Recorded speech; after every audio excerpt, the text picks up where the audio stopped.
Compare car insurance with mustard.co.uk. With the cheapest online price guarantee, why go anywhere else? T's and C's apply. Details online. Authorised and regulated by the Financial Conduct Authority. Clyde One's Super Scoreboard Podcast with Taggart's Jaguar, part of the Lookers family. Click and Drive, the simple contactless way to buy a car. It's game day, and this is the home of Scottish football. It's Clyde One Super Scoreboard.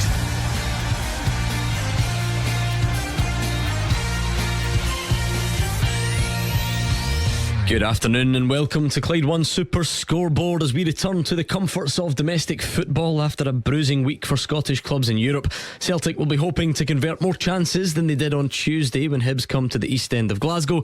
St Mirren host Kilmarnock, informed Dundee United are in Dingwall, and Livy St Johnstone meet, both looking to get back to winning ways. Rangers post-Liverpool recovery starts tomorrow at Motherwell, but Connor Goldson faces months on the sidelines. I'm Gordon Duncan, and joining me this afternoon, Gordon Dalziel, Mark Wilson and Hugh Keevins. We've already had the Battle of Britain this week. That didn't go terribly well.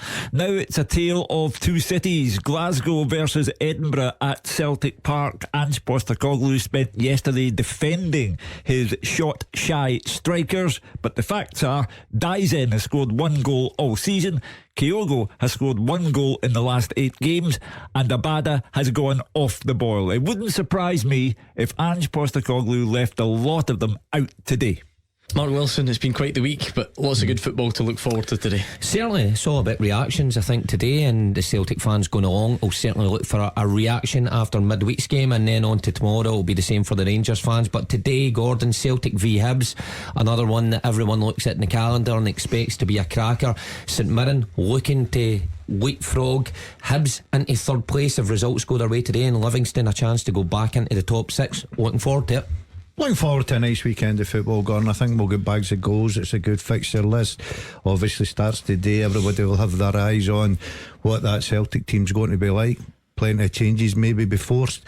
And then I look at the games down there: St Mirren, Kilmarnock, Livingston, St Johnstone, and a massive one already, Ross County against a informed Dundee United. Yeah, a lot to look forward to this afternoon. We've got 4 big games in the Premiership. 2 wait until tomorrow, of course: Motherwell Rangers and Aberdeen Hearts. Great fixtures in the Championship, League 1, League 2 and beyond, so strap yourselves in. We are here from now right through until 6 o'clock. You can stay in touch all afternoon on Twitter at Clyde SSB, and I will give you the nod later on when it's time to have your say on the open line. Only one place to start though. We're back to Celtic Park after Champions League action. This time it's Premiership. Gabriel is alongside Fraser Wishart.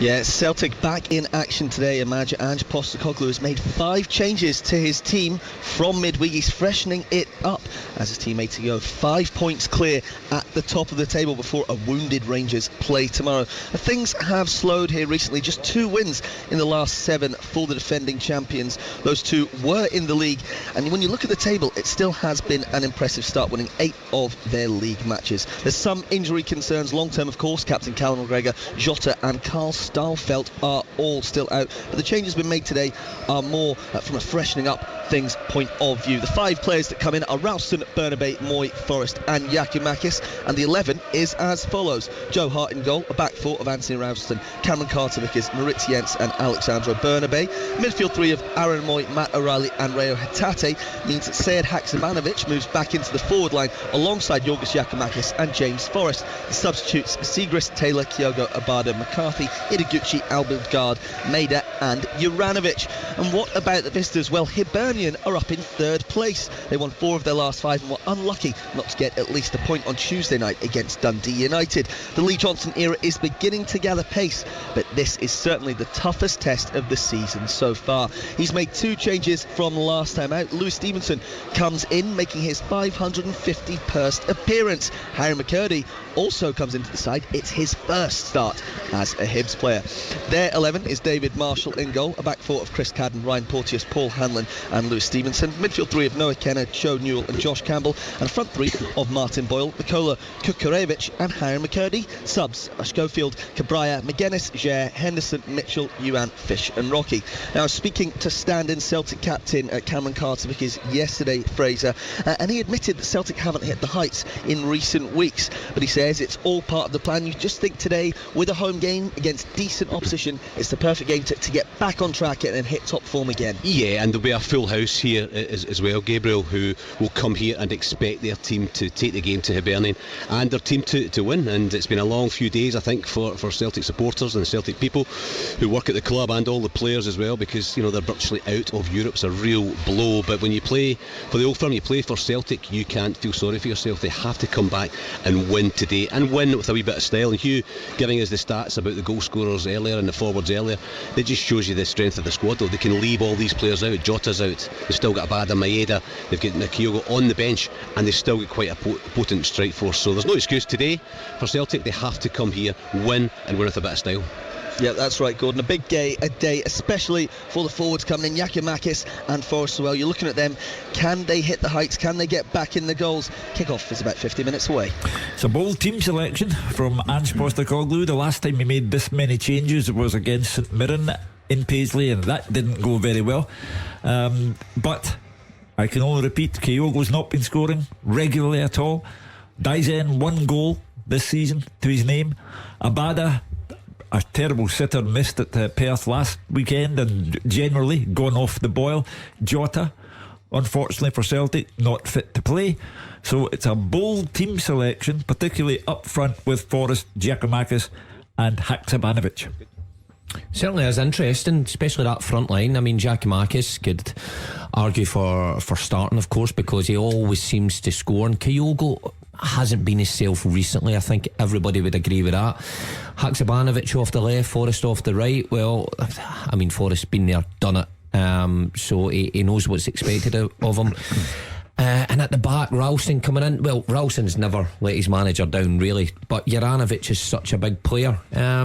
It's an interesting team selection against a Hibs side, although they were beat midweek, can cause problems. So it's going to be a test for that Celtic backline today again, but plenty going forward, no doubt about that. Yeah, certainly squad rotation with Postecoglou today. And the benefit of that is he's got quality players. I look at that team, I still think there's bags of quality all the way through it.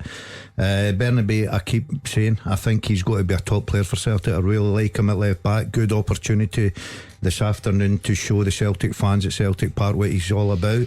Haksabanovic has got to play in his normal position. He likes playing out on that left hand side. He's played off the strikers the last few games, Gordon, so he's a quality. And delighted to see Forrest back. He brings so much for it. You know, I know he's been out the picture, I know he's not first choice, but he brings bags of experience, will to win. And Giakoumakis up front, put the ball in the right areas, he'll put the ball in the back of the net. Still a strong team for me. Are you surprised there are so many changes, Fraser? Because no one, when people question it, I don't think anyone's saying the players that have come in aren't good players. It's just sometimes the sheer number, sometimes it's the size of the disruption.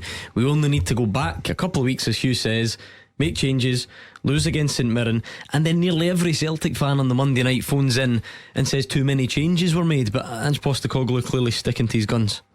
Well, I don't think there's anybody that has been left out that could argue with it. You know, I don't think Kyogo's been at his best. Maeda, gives all that effort, but he's missed a whole lot of chances. Abada just seems to have gone off the boil a wee bit in the last few weeks as well. So, in terms of the strikers, I don't think any of them can really knock on Ange Postecoglou's door and say I didn't deserve to be dropped. But one of the things that Celtic have had, qualifying automatically for the Champions League, meant they didn't have to rotate their squad in the early part of the season. So week in, week out, they pretty much played their strongest squad before the Champions League started. So that's meant that guys like Forrest and others have really been short on match practice, and they're going to be needed. There's going to be needed over the course of this season. So for me, I think it's a good decision to give these lads a chance. They've been champing at the bit. It also gets them a bit more match practice as well, gets them a bit fitter for games that are coming up. And it's hardly a weak team, let's be honest. When Celtic and Rangers make 4 and 5 changes, there's little change to the quality of the players that are coming in. So there's no excuse today. 5 changes or not, Celtic should win this game and win it by a couple of goals. Well, I would take issue with Fraser in certain elements of that team selection. I think Juranovic is a better player than Anthony Ralston. I do take his point that the forwards, if you're not scoring, then you've got no complaint. However, we'll see what happens from 3 o'clock onwards, because it's a good idea if it refreshes and re-energises Celtic and they win the match. It's a bad idea if Celtic drop anything at home. It's also it's tough, Mark, isn't it? Because you then, if you are resting players and hoping to really go foot to the floor in the Champions League, and then you're not managing to win those games either at the moment. That it must be tough to try and find that balance. Of course it is, but I go back to Ange Postecoglou's piece a number of weeks ago now, where he says that the starting 11 just now wasn't necessary. He's 11 for the full season, and Fraser touched on it quite rightly there. The guys on the bench are of a quality to get into any side in this league, so he has to pick and choose his times to put them in. Now, the exertions the other night in the Champions League, I know what that's like. That's hard to continually keep going game after game. They've got another midweek game coming up in the Cup as well. He's obviously thinking, I've got this squad, I'm going to use it. It's up to the players. I had a wee pop at the subs last week, said that they weren't good enough when they come off the bench to make an impact. Well, today these guys have got a chance from the start. They need to make it count. Let's hear from both managers then. Ange Postecoglou first, and Lee Johnson. Yeah, Lee Johnson's come in, and he's obviously he's made a lot of changes from the club from last year, and he's kind of brought in players that I think will suit the kind of football he wants to play. It's a process, obviously, with all these things, but they're certainly they've been in really good form. Apart from the midweek game, which I still think they played well in, but obviously the result went against them. Their recent form's been good, and we expect a good challenge. But again, at home, we've been really consistent with our performances over the last sort of 15, 16 months, and we just got to make sure we bring the kind of energy that we know we can and tempo in the game. And when we do that, we know we're hard to stop. Our game's our game. The big challenge for us is whether we can obviously implement that on such a big stage and against such a good side. You're not just playing Celtic sometimes, you're not just playing the 11, we're playing the ball boys as well, which are world class, let me tell you. So the tempo that they create, and listen, it's all like really admiration for the club and for the setup. At the same time, it's a big test, and at the same time I've promised that we'll go to every game with the intention of winning it, and this won't be any different. So one game down in the Premiership, 3 more big ones to go. Paisley for St Mirren Kilmarnock, watched by Roger Hannah. Yeah, just listening to the boys at Celtic Park there. And if Celtic do get a home win this afternoon, Gordon, a win here for St Mirren will take them back to 3rd place in the Premiership tonight. And Stephen Robinson's side, you would fancy them because they've won 5 of their last 6 games here at the Smiza Stadium. Their last 2 meetings with Killie, both thrilling 3-3 draws at Rugby Park in the league and the Scottish Cup. And Killie haven't won in Paisley for a couple of years, so everything points to a home. And a couple of changes for St Mirren this afternoon. Ryan Strain back after injury, Jonah Ayunga back after suspension, both missed that 4-0 defeat to Rangers at Ibrox last week. Alec Gogic and Alec Grieve dropped to the bench, so familiar looking St Mirren side. Trevor Carson and goals, a back 3, Marcus Fraser, Declan Gallagher and Charles Dunn. Across the middle, Ryan Strain, Keanu Bacchus, Ethan Erhajon, Mark O'Hara the skipper, and Scott Tanser. And up top, Jonah Ayunga and Curtis Main. On the bench are Minsky, Shaughnessy, Tate, Gogic, Flynn, Kilty, Henderson, Grieve and Brophy. As for Kilmarnock, well, Derek McInnes' men could do with the result here. You see these midweek wins for Ross County and Dundee United. It's ensured only goal difference is keeping Kilmarnock out of the drop zone as before kick-off this afternoon. They have taken 4 points from their last 2 games in the league though, and they'll be looking to keep up that unbeaten run ahead of a League Cup quarter-final at home to Dundee United on Tuesday night, which Killie will believe will offer them the chance to get back to Hampden. 2 changes for McInnes' side as well. Joe Wright and Ryan Alabiosu come back in after that 2-2 draw with Hearts last Sunday. Lewis Mayo and Ben Chrisen both drop to the bench, so it's Zach Hemming in goal. It's a back 3, Ash Taylor, Chris Stokes and Joe Wright. Across the middle, Ryan Alabioso, Blair Alston, Alan Power, Rory McKenzie and Jordan Jones. And then up front, Daniel Armstrong will support Kyle Lafferty. On the bench, Walker, Dossett, Mayo, Chrisen, Lyons, Polworth, Warnock, Doige and Cameron. And the referee at a very wet Smiza Stadium this afternoon, Gordon, is Chris Graham.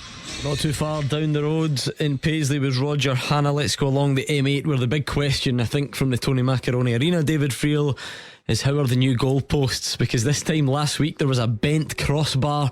There was David Martindale, the Livy manager, out with his toolkit trying to fix it. They ended up playing with a portable goal, the ones with the big wheels on the back. How are things today?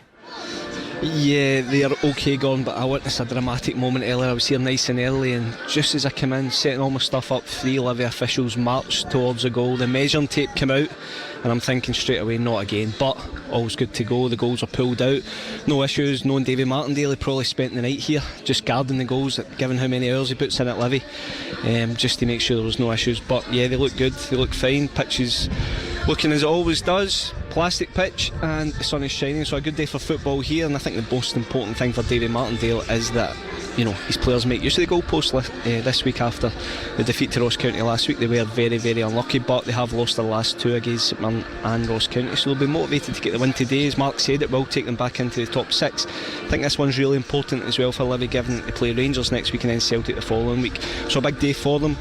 They make just one change. Stephen Kelly comes in to replace Andrew Shinney in midfield. Livy will line up 4-3-3 as usual. Shamal George in goals, Nicky Devlin, Ayo Obalai, Sean Kelly and Christian Montano at the back, with Jason Holt, Stephen Kelly and Scott Pittman in midfield, with Dylan Bahambula, Curtis Guthrie and Joel Nubley in attack. Subs for Livy are Hamilton, Fitzwater, Penrice, Kankar, Longridge Boys, Shinney, Goncalves and Anderson.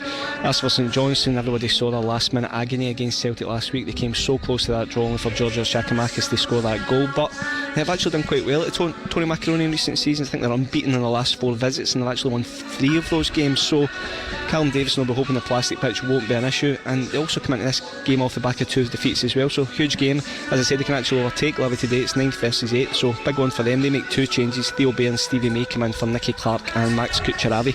So St Johnstone will be the usual sort of 3-4-2-1 formation. Remy Matthews in goals, Alec Mitchell, Liam Gordon, Andy Considine at the back, with Dre Wright, Ryan McGowan, Melker Hallberg and James Brown in midfield, and Jamie Murphy and Stevie May in behind Theo Bair.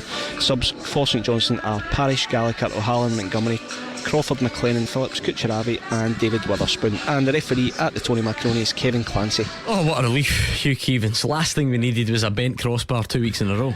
Well, listen, the goals are in fine working order. However, it's about putting the ball into the net. That's the problem for Livingston, because Ross County are bottom of the table and they've only scored 5 goals this season.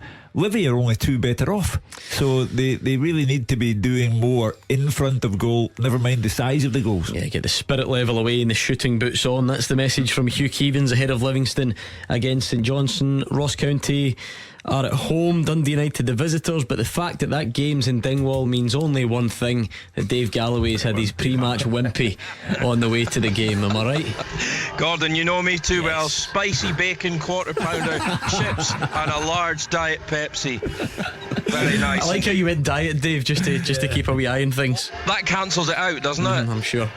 Anyway, great to be here as always. Of course, today sees the bottom 2 go head to head, and both teams share the worst goal difference in the Premiership on -13. County at least go into the match having got their first win in 8 last weekend by beating Livingston, and they kept a clean sheet as well, which will have given them some confidence back, at least you'd have thought. United have staged a mini revival, that thrashing Aberdeen, then following that up with victory over Hibs, and they'll be aiming to turn a good week into a very good one. The Tangerines added to their squad late last night. They signed ex-Hearts midfielder Arnaud Djoum on a 2-year deal, and he is on the subs bench. To the teams then for Ross County, a couple of changes. Johnson and Hiwula replace Watson and Olegby, so it's Laidlaw in goals, Johnson, Baldwin, Iakoviti and Purrington at the back, Tilson and Kankola sitting, with Edwards, Callaghan and Hiwula behind the main striker White. The substitutes today: Eastwood, Dominic Samuel, Danda, Sims, Loturi, Watson, Olegby, Akio and Smith. Dundee United, no changes whatsoever for them as they go for 3 in a row. Ericsson in goals, back 3 of Smith, Edwards and McMahon. Midfield: Freeman, Sibbald, Levitt and Behic, with Middleton and McGrath behind the main man up top, Watt. The substitutes: Birigiti, Mulgrew, Niskanen, Pollitt, Fletcher, Djoum, Mikason, Anaku and Harks. And your match referee here in Dingwall is Craig Napier. Your Premiership pre-match picture is complete at this stage on a Saturday. We get all the guys involved, open all the mics and have a good chat about the week's biggest talking points. I wonder what that'll involve. You'll find out next. The Super Scoreboard podcast is sponsored by Taggart's Motor Group. Taggart's have Jaguar, Land Rover and Volvo showrooms across Glasgow and the West, so you can find the new or used approved car that's right for you. And as Taggart's are part of the Lookers family, one of the largest franchise dealer groups in the UK, you can browse thousands of nearly new and used vehicles in stock nationwide to find your perfect vehicle. They've also launched Click and Sell. It makes selling your car simple by using their trusted dealer network of over 150 sites. Why not give it a go today? See how much you could make on your old car. Taggart's have Land Rover showrooms in Motherwell, Darnley and the north of Glasgow, with their Jaguar and Volvo showrooms found in Hillington. Check out taggarts.co.uk to get your new or used approved Land Rover, Jaguar or Volvo today. Now let's get back to the podcast. Action as it happens, and your reaction from 5 on the open line. This is Clyde One Super Scoreboard. Hugh Keevins, Mark Wilson and Gordon Dalziel are in the studio. We've got the top team all around the Premiership grounds this afternoon, where we've already been to give you the team news. So very much looking forward to Celtic Hibs, St Mirren Kilmarnock, Livy St Johnstone and Ross County Dundee United. Now at this stage on a Saturday, we do regularly look back on the week's biggest talking points, and it's pretty hard, Roger Hannah, to look beyond that bruising week in Europe. Some people want to lump it all together, count up the goals against column. Let's do it a bit more individually first and start with Ibrox on Wednesday night. How do you look back on it now? Historically bad, Gordon. Rangers did well for an hour, but these games last 90 minutes, as Giovanni Van Bronckhorst is discovering, and it shows the gap there is between Scottish clubs and European clubs. I was looking at some of the statistics from the game, the possession statistics, corners, shots on target, and actually Rangers did worse at Anfield the week before than they had at Ibrox on Wednesday night, but everything bad was condensed into those last 35 minutes, half hour after Roberto Firmino made it 2-1.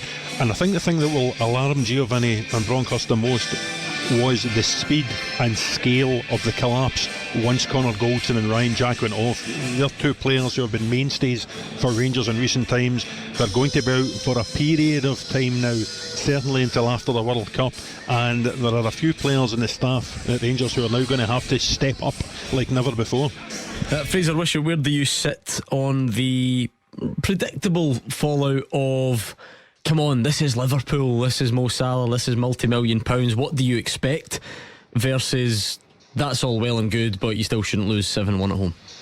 Well, I think you've hit the nail on the head. You shouldn't lose 7-1 at home. Losing to Liverpool is no shame, and Liverpool took 9 off Bournemouth earlier on this season, and they've done it to other English Premier League clubs. But I think Roger hit the nail on the head. It was the manner in which they lost. You know, when you saw the goals going in, there just seemed to be the heads are going down. Nobody was talking to each other. Nobody was grabbing the thing by the scruff the next thing. Listen, we need to just shore up here. 4-1, you're not going to come back.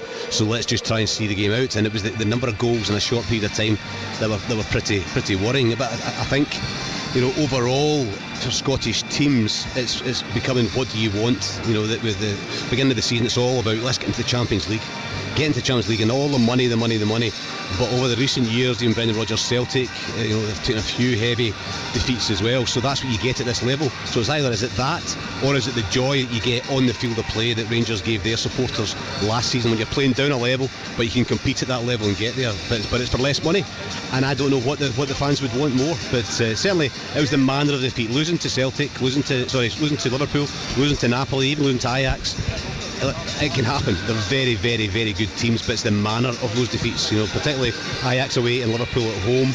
And I think Giovanni Van Bronckhorst will have done a lot of soul searching over the last few days, looking at his squad, thinking, who can I bring in to try and bring a bit of stability and a bit more fight and determination to this team. But I suppose in that question, maybe some of the problems of the performances this season lie there, because you're talking about the drop off in level when you go to the Europa League. It's not the dog and duck. Rangers, those joyous memories that you talk about, they still came against Borussia Dortmund and RB Leipzig, and getting to a final against Eintracht Frankfurt and being a penalty kick away. So is that what's frustrating some of the Rangers fans? They felt like they had at least learned to come close to coping at that level? If we're drawing the line expecting to win, fine, but did they think they were closer to coping? Yes, I think they did, Gordon, and you're absolutely right. I mean, RB Leipzig came here to Celtic Park and won during the week, and Rangers beat them last season. So I think the Rangers fans are beginning to think, well, can we compete against the big clubs, the Liverpools of this world? No, but they probably thought they could do better against the likes of Napoli and Ajax, etc. as well. But yeah, I don't know what's going on at Ibrox. There's a lot of injuries now, and you talked about Goldson being out, and that's a big one, and he seems to be the one that organises the team. He seems to be the one that's the voice in the dressing room and on the field of play, so somebody else is going to have to step in and do that. But it's been a bruising experience, to lose 7-1 for any team is very, very difficult. When you're a Rangers team who are used to winning in Europe last year, winning domestically, they're not used to losing, never mind losing so heavily. It's going to be interesting to see how they react, with that kind of, a number of key players out. How do they react tomorrow at Motherwell? But I think after this is all over, to be out of Europe, and all our clubs I think will be out of Europe within the next week or two, and in November, it's going to be a real sit down for all these clubs and have a look at how can they do better. How valid in your mind, Roger Hannah, is the wider criticism that's coming at certain departments of Ibrox? Let's start with the manager, for instance, because people are talking about, the other night, you can't defend a set piece like that, or Alan McGregor's clearance or whatever, but the scattergun then comes out afterwards. How valid is criticism of Giovanni Van Bronckhorst overall? Well, there needs to be criticism, because if people are content to take the praise that comes with reaching a European final in Seville, then you have to take the criticism that comes with a record equalling home defeat. This is happening quite a lot for Rangers. They lose a goal and then suddenly another goal is lost quite quickly. It happened at Celtic Park on a couple of occasions, February and September. It happened after James Sand's red card at home to Napoli. It happened in Ajax, and it happened again on more than one occasion on Wednesday night. That is something that Rangers need to prevent from happening, and that is down to the manager and his staff on the training ground. They're losing a couple of big voices in Goldson and Jack. Fraser said, they didn't seem to be talking to each other at the end. That's something that needs to be addressed. They might go to Motherwell tomorrow with Ben Davis and 18-year-old Leon King at centre half, so they need to become talkers, they need to become communicators, they need to become leaders, if you like. People need to start putting their hand up and taking responsibility for what's going on there, and first in line for that has to be the manager.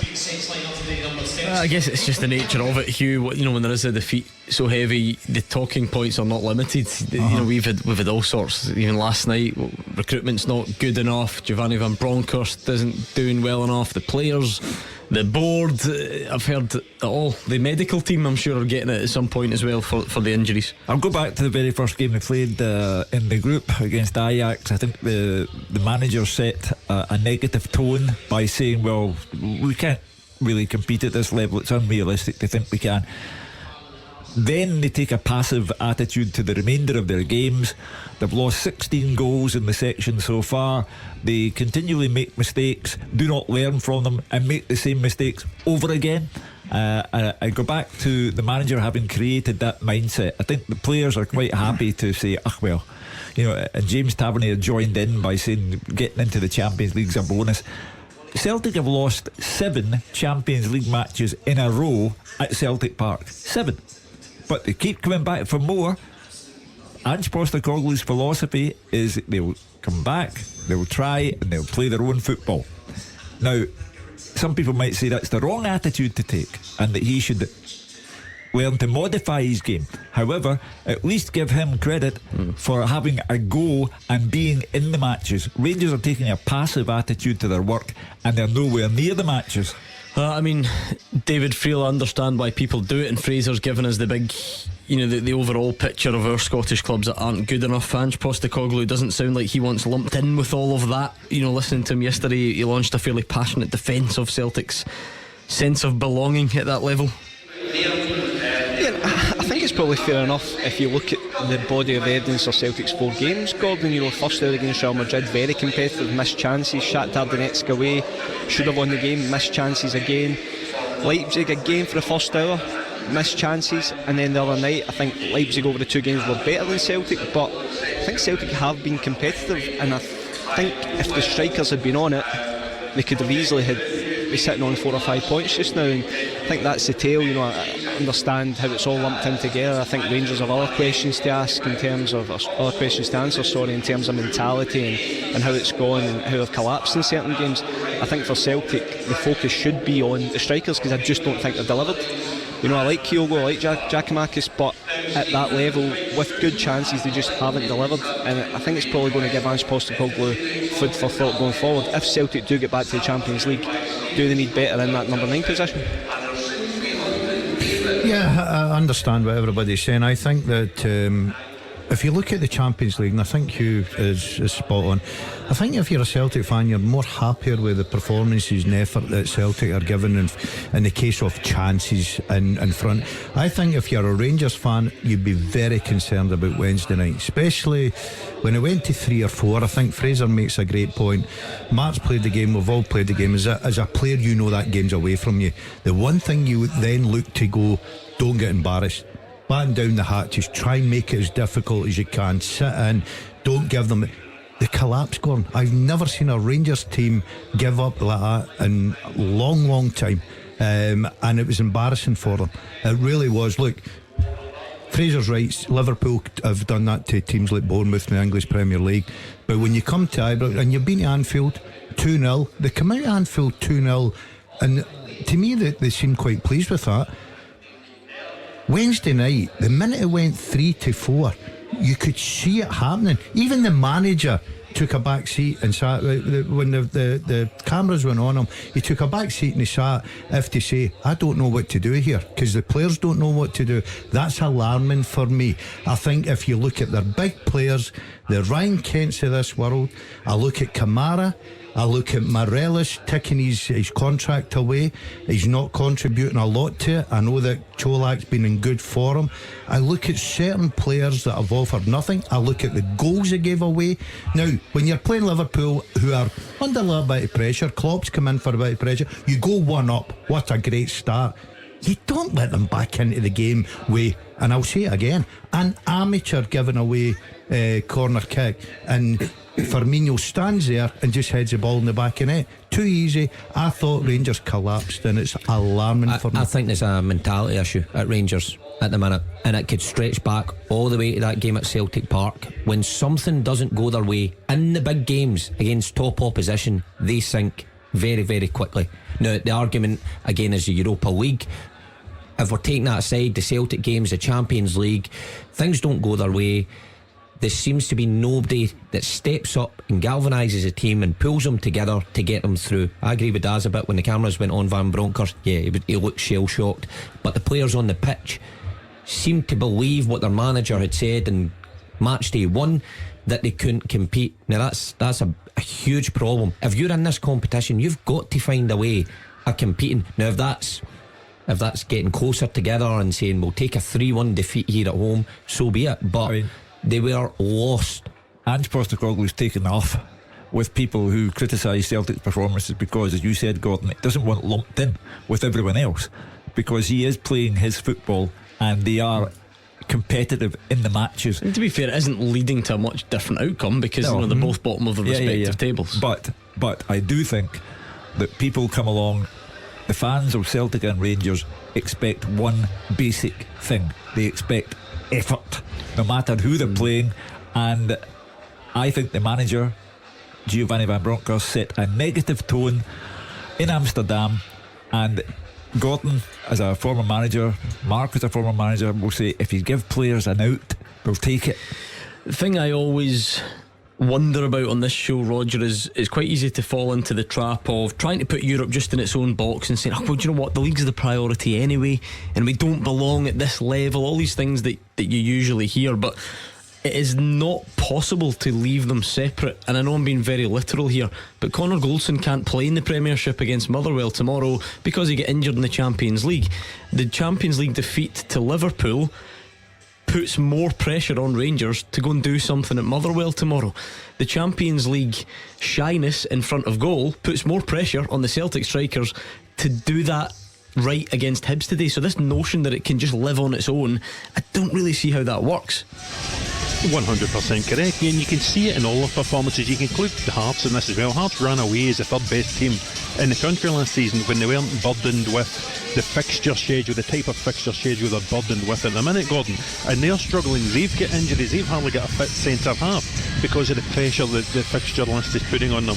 Ange Postecoglou mentioned it last weekend when he was talking about the muscle fatigue that is keeping Jota out of the Celtic team. He was bemoaning the fixture schedule of, you know, a game every weekend, a game midweek, no time to rest and recover from that because of the congested fixtures that come because there's a World Cup that's going to stop domestic football for 5 weeks, and Rangers are suffering now as well. You can add Goldson and Jack to an injury list that already included the likes of Tom Lawrence and Roof and Hollander and Hadji. It's difficult to remember a time when so many clubs were suffering so many injuries, and the ones who have been hit worst are the ones who are playing in Europe, the big three. And that's the thing about that, though, Hugh. You add the psychological impact to it. You know, you don't get to just forget about Liverpool or forget about RB Leipzig. Like we said, tomorrow Rangers fans are going there really expecting not only probably a result but a good performance as well, to try and show that it's just about being out their depth at that level. It's not having knock-on effects, and they can carry on and progress domestically. For some people who support Celtic and Rangers, Europe doesn't matter. The only thing in their world, in their narrow world, is that Celtic are better than Rangers or Rangers are better than Celtic. So people will go tomorrow to Motherwell, as 60,000 will go to Celtic Park today, and they will say, we'll throw a veil over Europe.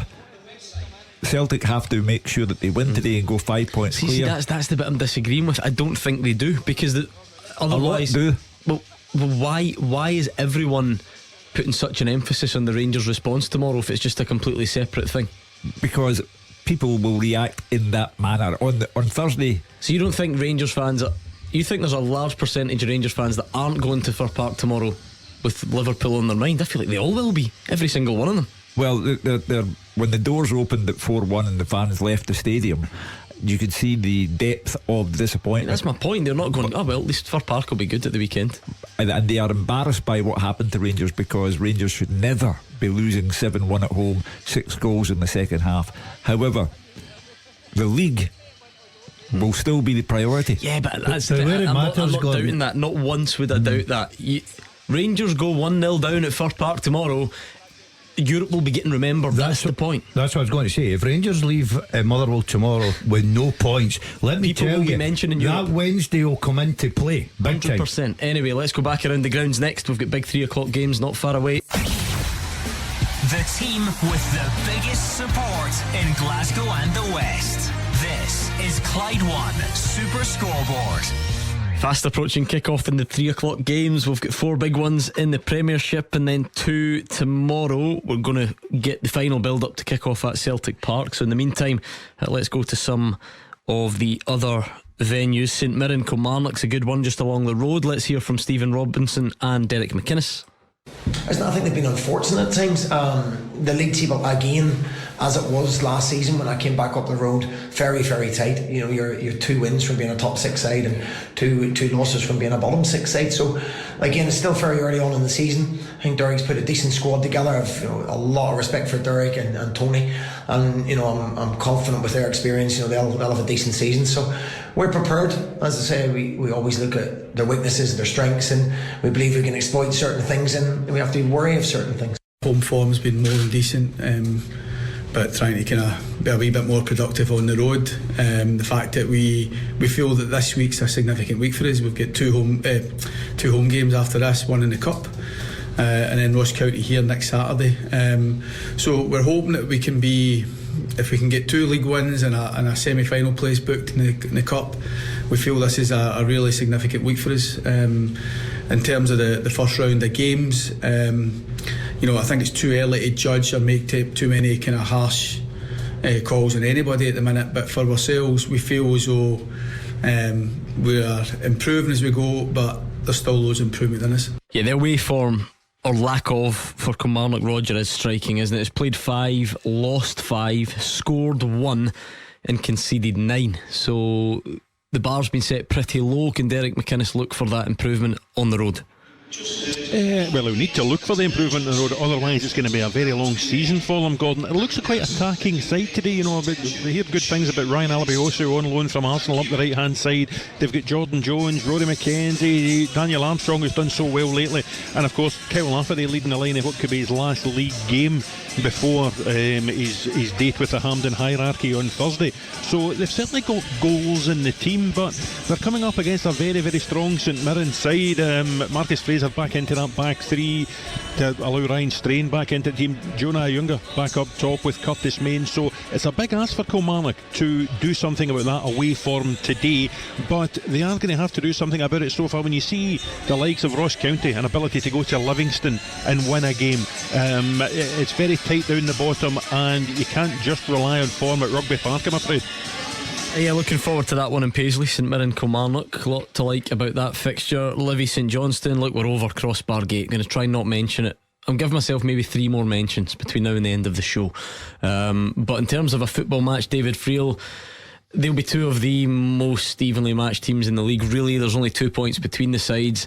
In terms of, you know, even like the last 5 games, it's a fairly similar, close to identical record that these sides have got. Does your season become defined by games like this if you're Livy or St Johnstone, and what you can do against those teams right next to you? Yes, I mean, a lot of managers will say that, you know, they're not defined by games against Celtic, Rangers, etc. But yeah, as you say, they're evenly matched so far, and they don't score enough goals, both teams. As you said earlier, Livy have only 7 goals in 9 games, which shows you where their problems lie. St Johnstone 11 and 10, which is a wee bit better but not great. And in terms of conceding goals, I don't think Livy give that much away, but it's just up the other end. It's just not really clicked. And it's quite surprising because I think one of the most eye-catching players in the early months of the season was Joel Nubley, but it's not really translated into enough goals. Curtis Guthrie will be through the middle today. Dylan Bahambula, really clever, effective player when he's on it, but probably pretty inconsistent. And then you look at St Johnstone, you know, I was up at Tannadice a few weeks ago. Stevie May gets a couple of goals, great, absolutely brilliant. And you just wonder if Theo Bair, he scored against Kelly, can he go and provide the goals? So yeah, definitely evenly matched teams, and I think both teams are looking for someone that can maybe just get that 10 to 15 goals scored, and what a difference that would make at the end of the season. But you know, they're not too far adrift, as you say. Livy could go into the top 6, St Johnstone could overtake Livy today, so let's just hope, given we've spoken about how little goals are scoring, we get a goal fest today. Yeah, let's hear from DIY Martindale. He's had a more normal build up to this week's game than last week. A really difficult game. I think he's turned them around. I think that's him out of that wee bit of negativity that he seemed to go through, and fair play to Callum. He's had a massive squad overhaul, and I think they've now got their identity back. So it's going to be a really difficult game. And to be fair, even when we're going through that tough period, it was still I don't think we took points. We took 3 points out of 9 off them, I think, last year, or maybe 4 out of 12 potentially, but they beat us here twice with late goals, and that was apparently an underperforming St Johnstone team. So no, I'll not be fooled by that, if I'm honest. And Dave Galloway in the Highlands, you're watching a Dundee United side. Only Celtic, Rangers and Dundee United have consecutive league wins going into this weekend's matches, so all of a sudden they've gone from misery to being one of the informed teams in the league. Yeah, Gordon, it's an interesting one we have coming up here in Dingwall. Any revival, though, by either side, it remains fragile, doesn't it, as they try to climb the table. But when you look at the league table, there's so many teams just a few points apart. So a quick climb up the table could be done just by stringing a winning run together. Both are striving to do that. Ross County, they are desperate to improve on a really poor home record. It's seen them win only one of their last 8 league matches here. They've lost 6 of them. They must do much better than that if they've got any hope of getting away from the basement of the Premiership. Dundee United, they looking at their past meetings, they've found this stadium, the Global Energy Stadium, a really happy hunting ground of late. You know, they've won on 4 of their previous 5 visits, and I'd say they'd go into this one backed by a pretty substantial travelling support as favourites. Yeah, a basement battle for Dave Galloway, 12th against 11th there in the Highlands, and that is pretty much you as far as pre-match talking is done. We're nearly there. 3 o'clock kickoffs, 5 minutes away. We'll go back to Celtic Park next. The winning team all season long. This is Clyde One Super Scoreboard. Minutes away from kick-off at all the Premiership venues. Celtic Park, of course, one of the featured matches this afternoon. So let's go back there where Fraser and Gabriel will take us up to kick-off. Yeah, thanks Gordon. The league leaders are looking to go 5 points clear before a bruised and battered Rangers play tomorrow. The defending champions have only won 2 of their last 7 games, and Ange Postecoglou's freshening it up, making 5 changes. Their starting 11 is Joe Hart in goal, a defence of Anthony Ralston, Cameron Carter-Vickers, Maurice Jens and Alexandra Bernabé, and Moy Matarelli and Reo Hatate are in midfield, with James Forrest, Yorgos Yakimakis and Sead Haksabanovic the front 3. They face a Hibernian team who are up in 3rd place and have won 4 of their last 5. They've made 2 changes to their team, and it is as follows. David Marshall in goal, a back 4 of Chris Cadden, Ryan Porteous, Paul Hanlon and Lewis Stevenson, midfield 3 of Noah Kennard, Joe Newell and Josh Campbell, Martin Boyle, Nikola Kukarevich and Harry McCurdy up top. Referee here at Celtic Park is Stephen McLean. And Fraser, an emotional moment there on the park with Frank McGarvey thanking fans for support over the years and also in recent weeks as he battles his illness. Yeah, a hugely emotional moment. Got a bit of a lump in my throat. Frank's somebody I know well. He was my favourite player, one of my favourite players at St Mirren back in the day, and he's probably the favourite player of many Celtic supporters of my age. And he came on the pitch there and gave a lovely speech, a rousing speech to the Celtic supporters, who gave him a huge ovation. We know he's not well, and I think our thoughts go to him and his family at the moment, and we wish him all the best. But yeah, great guy. Hugh will know him well, Gordon Dale know him well, fantastic company. He was a wonderful football player in his day as well, so we wish him all the best. Hugely emotional moment, and let's just get this game going now. Yeah, Celtic of course will want to win for Frank McGarvey, want to win for all of the 60,000 fans here as well as they look to get their season continuing back on track. What Cameron Carter-Vickers said yesterday, they haven't quite hit the heights yet. They want to win, not only win, but win well. Yeah, and they want to start the game well. Ange Postecoglou's teams in the last 18 months have tried to start the game really well, really quick pace, get an early goal. So I think the first 15-20 minutes will be absolutely vital, not just for Celtic, also for Hibernian, who'll want to just keep Celtic out. They've got pace on the break. There's a Martin Boyle, look forward to seeing Harry McCurdy making his first start, and Nikola Kukarevich, who's the big striker. I haven't seen him play at all. He looks a big lad there. So yeah, the first 20 minutes for me will be absolutely key. Can Celtic get over the blues from Europe, and can they start to get back into the routine where they were maybe 4 or 5 weeks ago? Yeah, a huge test for Hibernian, no doubt their biggest game of the season, but for Celtic it is simple. 3 points and go 5 clear before Rangers play tomorrow. Aaron Moy stands over the ball and he's going to get us underway. Kick-off here at Celtic Park. Clyde One Super Scoreboard Goal Flashes with Clyde Built Home Improvements. Trade accounts available now. Call them today. Come on then, you 3 duds. How's it going to finish at Celtic Park? And the rest of your ACCA, please. Very close at Celtic Park for me. Hange has made a lot of changes, and I say the last time he made this number of changes they lost 2-0, but I'll take Celtic to win 2-1 today. St Mirren I think will beat Kilmarnock, and then I'm going 2 away wins. St Johnstone to beat Livingston, Dundee United to win against Ross County. I'm going to take Celtic to cruise to victory today. Wow, I think they'll be comfortable, yeah. Just like you on the Yoker ferry last week. Cruising across, yeah, very nice. St Mirren will beat Kilmarnock, Livy will beat St Johnstone, and there will be a draw in Dingwall. I'm going full house for Celtic, St Mirren Kilmarnock draw. I'm going Livingston St Johnstone draw, and Ross County Dundee United away win. Here's one that I'm curious at, Mark Wilson. Was it always the captain that gave the speech in the huddle before the game?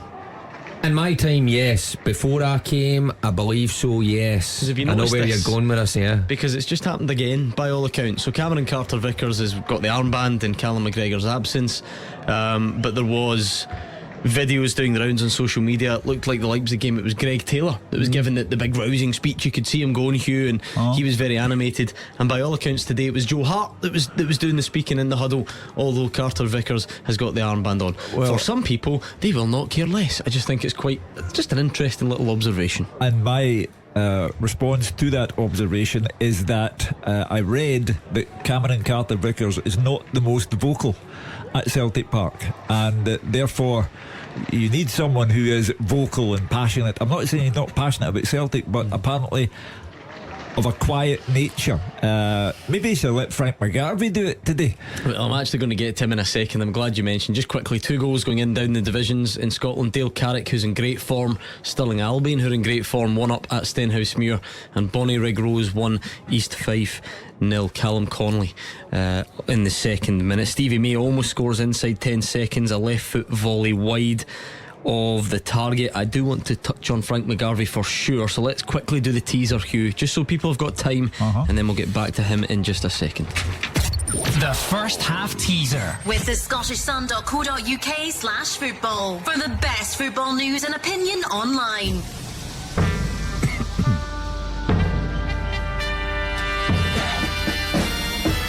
Listen carefully, that's my advice to you with this one. Since 1990, 5 players have scored in back-to-back Scottish Cup or Scottish League Cup finals which their team went on to win. Name them. Since 1990, 5 players have scored in back-to-back Scottish Cup or Scottish League Cup finals which their team went on to win. Who are they? At Clyde SSB, that's where you get your answers in. Scottish League 2 is the place to be. It's absolutely raining goals. Now Forfar are 1 up at Elgin, Stranraer 1 up at Annan. But on Hugh's teaser, if you can take down all that information, then good on you, you're better than me. If you need to read it again, go to at Clyde SSB on Twitter, and that's where you submit your answers. You're looking to do it quicker than everyone else, so get thinking and send your answers over at Clyde SSB. If you two are going to whisper about it like little schoolboys, just tell me and I'll put your mic off so you don't give any of the answers. Did you hear that? I heard it. Was it an answer? Did you hear that? Mm-hmm. You know what I've discovered what he can't do. He can't I wasn't a whisper. say something quietly or mime it. The sound comes out and I don't think he realises. No, I didn't. Gordon, you're trying to tell me that after all this time, Gordon Dalziel in being a loudmouth shocker, that's your big revelation for us, right? Okay. Well known. Hugh, was a nice moment before kick-off at Celtic Park. Frank McGarvey on the pitch, as Fraser says, highly thought of amongst the Celtic fans and other fans of Scottish football, of course. But good to see him out there. I love Frank, great guy. He gave me my first ever scoop on Super Scoreboard.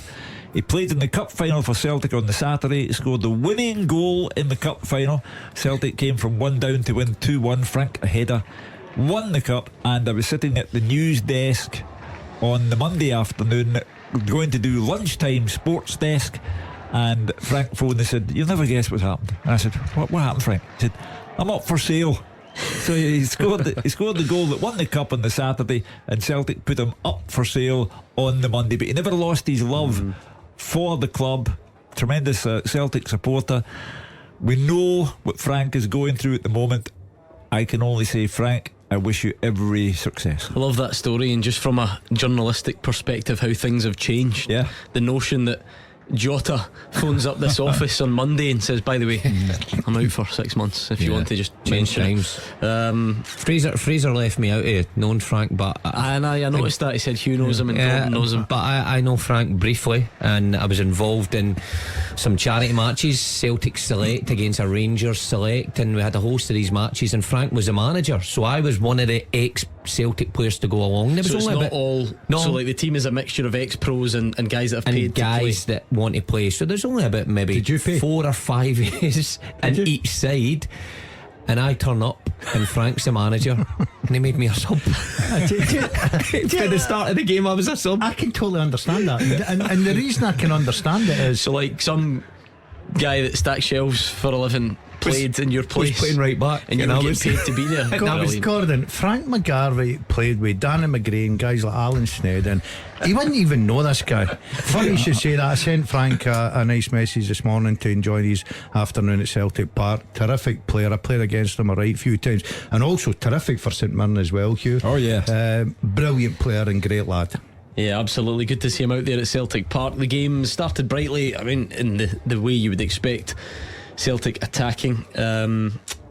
O'Reilly's again in that sitting midfield role, by the way. Moy to his right, Hatate to his left. So that's the way that midfield is lined up today. Livy do have the ball in the net through Guthrie, but the offside flag goes up. Of course, this time next week, the offside flag might not go up, and you might just need to wait and get the old VAR call. This will be the last match day.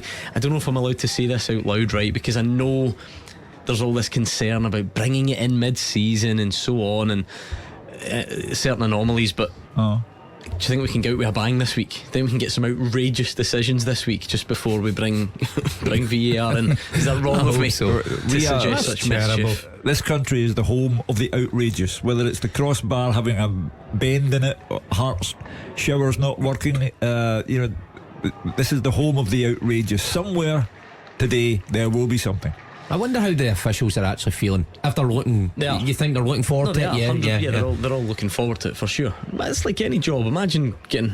Or does it highlight your job? Does it highlight how many you get wrong then, like for linesmen? I don't think it does, because nowadays or assistant ref, sorry. The game is so fast, the rules are so intricate, every other country's got it. A lot of the rules are actually written with VAR in mind, and yet at the moment our refs are kind of having to do it off the naked eye.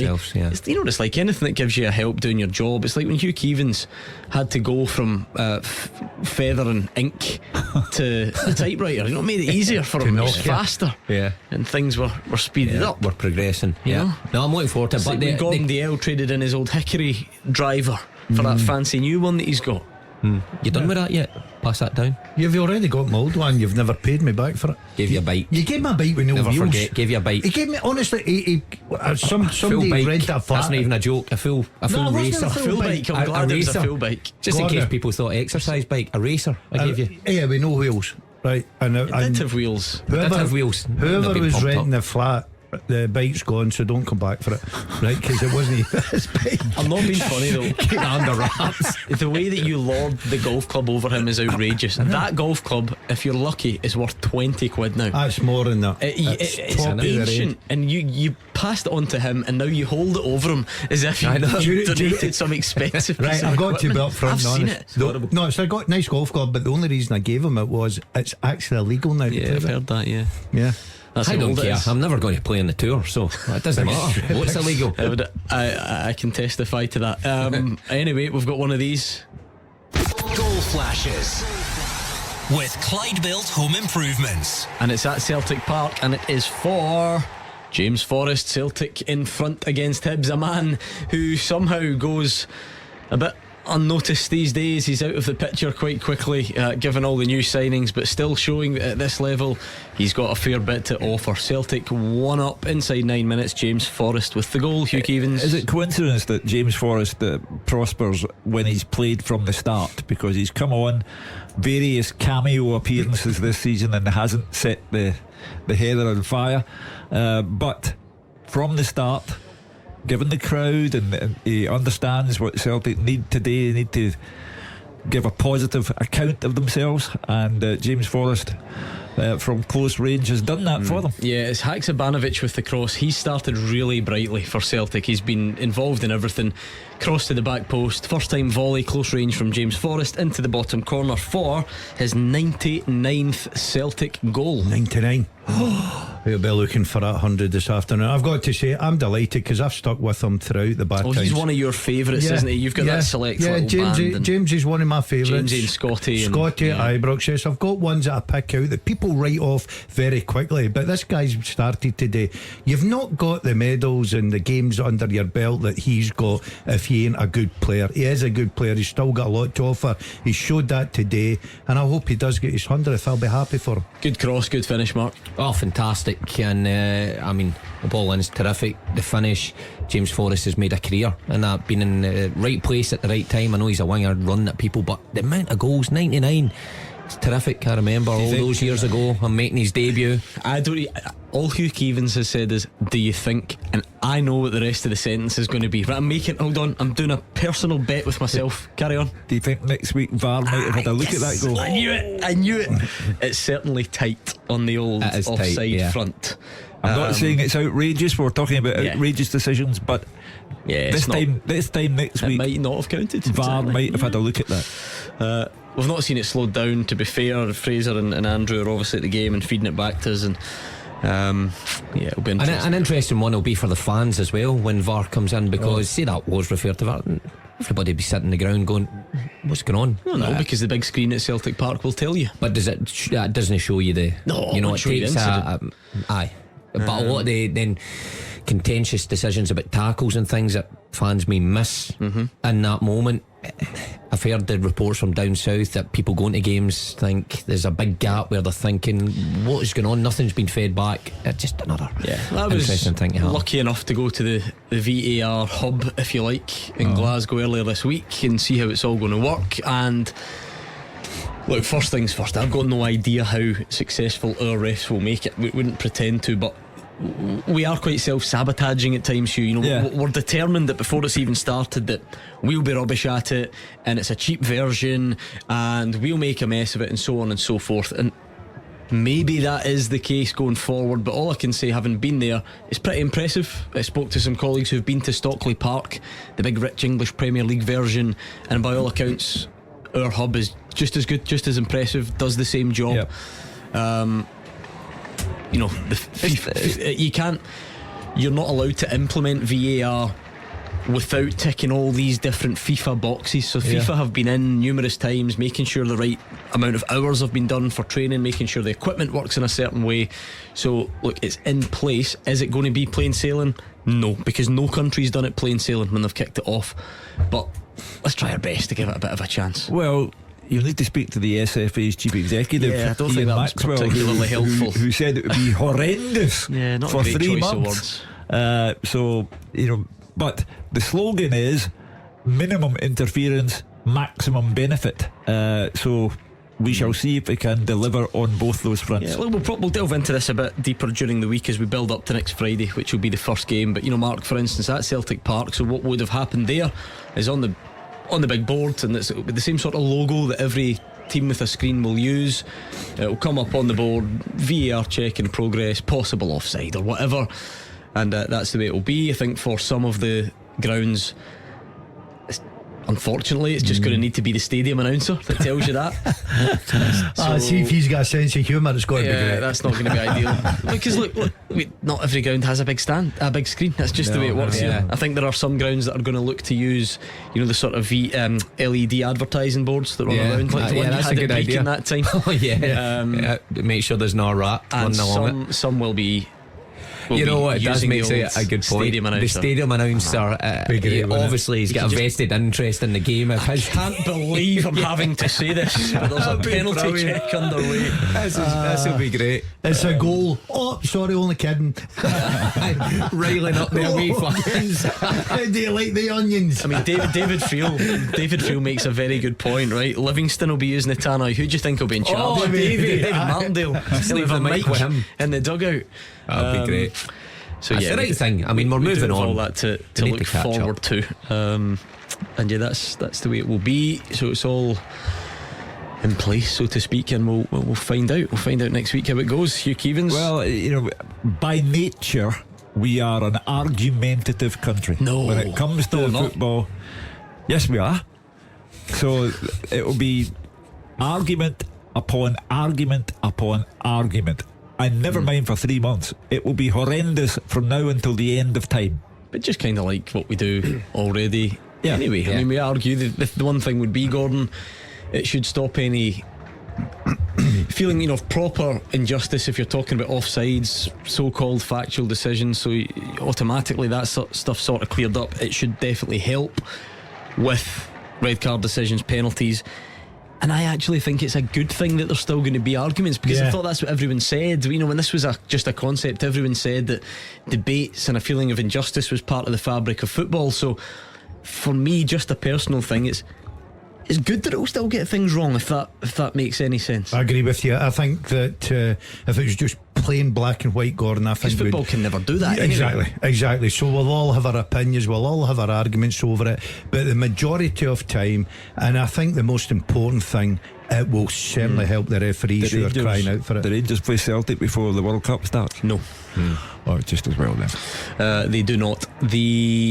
I can't wait for that match. Look, there'll be absolutely no sympathy to our officials, because there never has been and there never will be, but just having been there, you know, we talk about, look, it's a difficult job on the pitch, if offsides and it's so quick and if bodies are in the way and it's a hard job and these guys only get a split second. The VAR's a hard job, by the way. You get the 4 screens, you've got, you know, you get the game in real time, there's another screen below it which is like a couple of seconds behind, so that once you see something that you think catches your fancy in the main screen, you then need to look at the one that's behind. There's a VAR. He's got an assistant to his left, his right. There's the guy from Hawkeye who's pressing all the buttons and getting all the replays. And then they have to communicate it to the ref and then decide, as we've seen watching many games, does he want to come across to the monitor? That sounds hard enough, but what if, and there has been examples of this, what if Hibs are on the attack, Hugh, there's a foul in the box, they're checking that to see if Hibs deserve a penalty, but whilst they're checking it, Celtic got the other end and score, and then you need to check the Hibs one first to see if the Celtic goal would stand. That's funny you should mention. And then you need to take into account what they call the attacking phase of play. That's where you draw the line back to. So it's really tough. Will the refs get sympathy? Not a chance. I had a goal when I went along to Oriam. Now I was pitched into the lecture theatre with all the top referees sitting round me, and I'm sitting at the back, and they put on a German game, it was, and something very similar to that happened, and they allowed me to say what I thought. Now I thought I'd spotted a foul and this, that and the next thing. Totally wrong. When they broke it all down, and then I sat back and went, I've just made a fool of myself in front of all these guys. But I was so contentious and difficult. There'll be loads of talking points about it to come. Bring it on. Goal flashes with Clyde Built Home Improvements.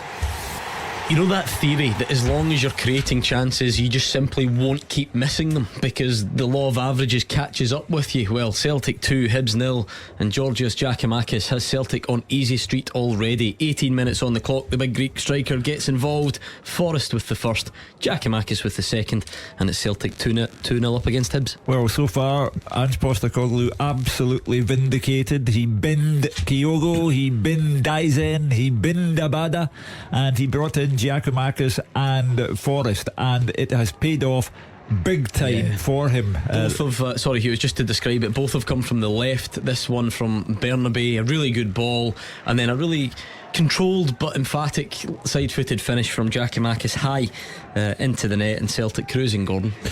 Yeah, I thought even with the changes today, I know everybody beats Celtic with this stick. They made changes against St Mirren, they lost. That can happen, there's no doubt, but Postecoglou's got a lot of faith in his players. It wasn't like they were bringing in young unknown trialists that you've never heard of that come out the 21s, but you've got quality players in all departments. I said to you about the lad Bernabe, I like the cut of him. I think there's a lot to come from him. I think Greg Taylor will sort of respond to that because he knows he's got a terrific challenge to keep his number 3 berth. But I just think Giakoumakis, point to prove. Kyogo is not firing on all cylinders. Nothing better. Put the ball in the back of net. Great start. You look at that front three. Already Forrest has got a goal, Giakoumakis has got a goal. Can Haksabanovic get in that? Yeah, absolutely cruising at the moment. Celtic 2-0 up. I'm telling you though, Scottish League 2, Dumbarton 1, Albion Rovers 1. Stuart Carswell with a penalty there. So already 1, 2, 3, 4, 5, 6 1, 2, 3, 4, 5, 6 goals already in Scottish League 2. Only 20 minutes or so, not even 20 minutes in. So I'm just laughing with discussing VAR and getting decisions right and so forth, and we're talking about the Celtic game, and I always remember the late great Sandy Jardine when he was assistant manager of Hearts to Alec MacDonald, and I took him up to the press box at Celtic Park when it was on top of the main stand at that time before reconstruction, and he said to me, "What a great view up here. How do you get everything wrong, Hugh?" A very good question, I must say. Cove Rangers 0, Inverness 1. Stephen Boyd with the goal. Remind us of your teaser, please, Hugh. Okay. Since 1990, 5 players have scored in back-to-back Scottish Cup or Scottish League Cup finals, which their team then went on to win. Name them. So I should say that when we say back-to-back, it needs to be back-to-back Scottish Cup finals or League Cup finals. Scoring in the Scottish Cup final, then the League Cup final doesn't count. Yep. Does that make sense? Yeah. Yes. Hold up that answer sheet, Hugh, so I can see it, because that helps. We've got some good guesses coming in. Alan Lappin wants to throw in Gary Hooper. Throw him back out. He also wants to throw in Nikita Jelavic. Not there. Blair Brown, and I can see Blair's thinking here because this guy scored a lot of big goals. Tom Rogic. Tommy, as Ange calls him. No. Does. And that's my favourite player. FM Dafty wants to go for Ali McCoist. Strangely, no. Shot at Averladze. No. Right, okay. Keep your guesses coming at Clyde SSB.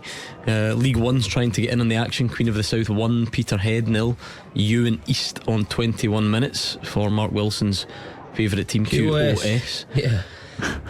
Yeah, goals flying in down the divisions. I'd seen Jim McIntyre saying that Cove are ready to go on another run, but they're one behind it against Inverness Calais. That had a game last night, of course, didn't we? 1-1. Queen's Park won or both 1. Thistle are, the team to look out for there, but the Queen's Park have strangely thrown away points in recent times, and amazing that Bobby Lynn is still scoring goals for Arbroath. I mean, it must be. Did you see the one during the week? You're talking about Scottish football doing what only Scottish football can do with the bent crossbars and all that stuff. Did they not get presented with oh my goodness, why is the name dropped out of me? A free Bentos pie. As like, I don't know if it was man of the match or something like that, and he's standing with the picture. I reckon you'd be happy with that, free boy. Have you seen the type of guy to eat a free Bentos? Mr. Motivator here, the new slimline version. See if I need to hear any more about this weight loss. I know. He's in here this morning, Hugh. Can't believe it. None of my golf jumpers fit. Now, fair play, right? He's shown some good commitment. He shed a few, but you'd think he had lost 10 stone the way he's gone on. There's no way your golf jumpers don't fit. No offence, right? Been on a diet for a week. Stop trying to stress me out, because stress spelled backwards desserts. I'll start going to the desserts, but I'm doing as good as I possibly can. You're looking to see if that's right, aren't you? He's correct. I just think you said it wrong. Stressed. It means stressed. Spells that's what I said. Stressed is what? Right. Desserts. Where did you get that from? So I can't get stressed. I'm going right that down. I'll get back to you. I hope it is. Somebody said that on television this week. You've copped it. I swear it. I don't watch telly. Hold on. That's right enough. You like that one? Are you after desserts, are you? Yep. Yeah, okay. Oh, wow. But the reason being, I thank you boys, you're fat shaming. Hold on. Have we got a breakdown in communication here? I think there might be another one of these. Yes, indeed, I think there is. Goal flashes with Clyde Built Home Improvements.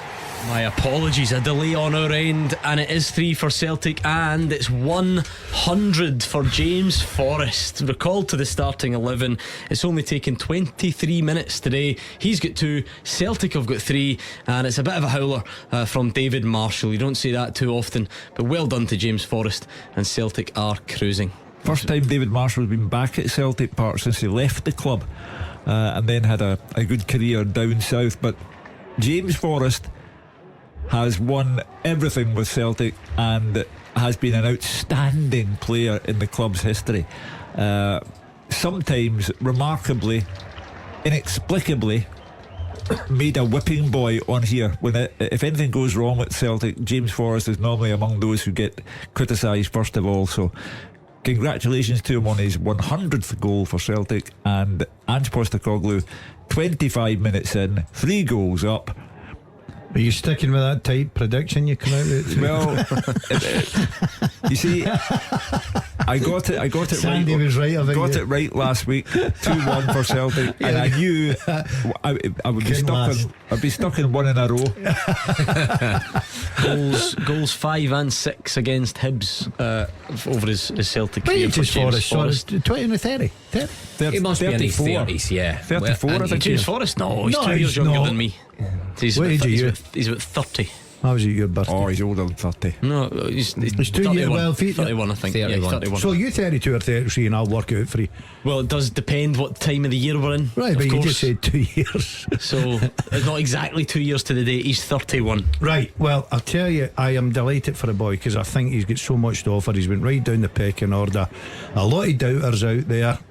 That's terrific for him, and well done, congratulations. It's 100 goals. It takes some player to score if that. you're Haksabanovic, would you feel under pressure to score a goal since Giacomakis has got 1, Forrest has got 2? Haksabanovic has arguably been the main man in all of this. I think he's enjoying his afternoon without the goal player. so far. He's Terrific. But for James Forrest, I mean, you're invariably going to become the whipping boy at some stage when you're at a club for so long, unless you're Henrik Larsson, of course, or somebody like that. But it's the numbers. We always chat about numbers and wingers, and he is the benchmark for somebody that's been at a club so long.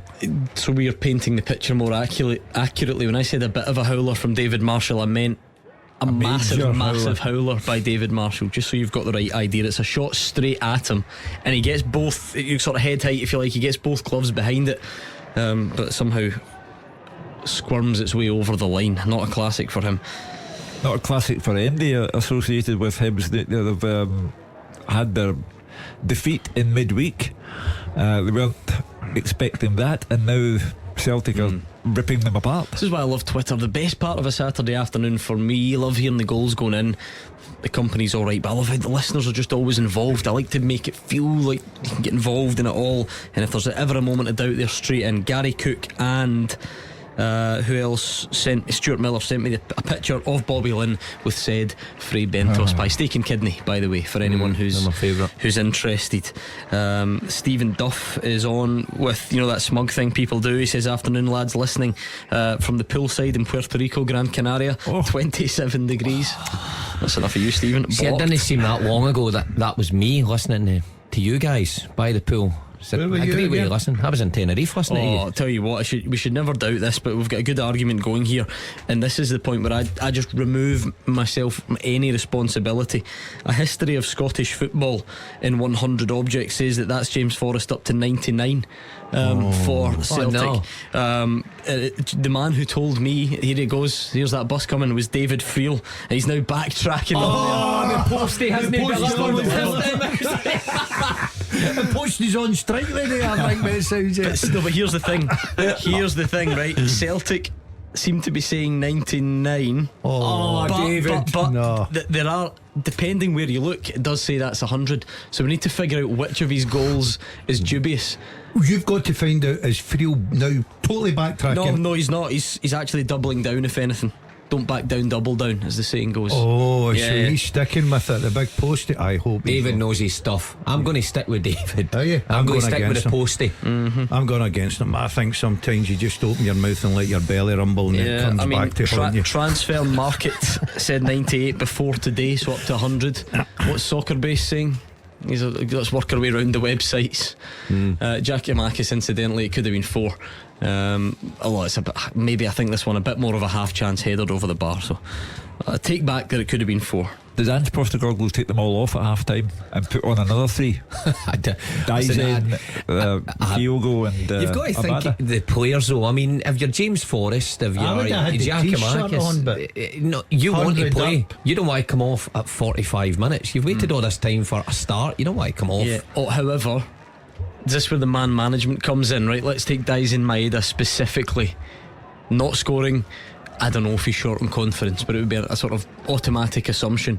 You put him on now when there is absolutely no pressure, and if he doesn't score, people probably don't mind, but it might be a good environment to go on and try and get a goal. And you also have the midweek cup tie at Fir Park. It's an Ange Postecoglou type of thing.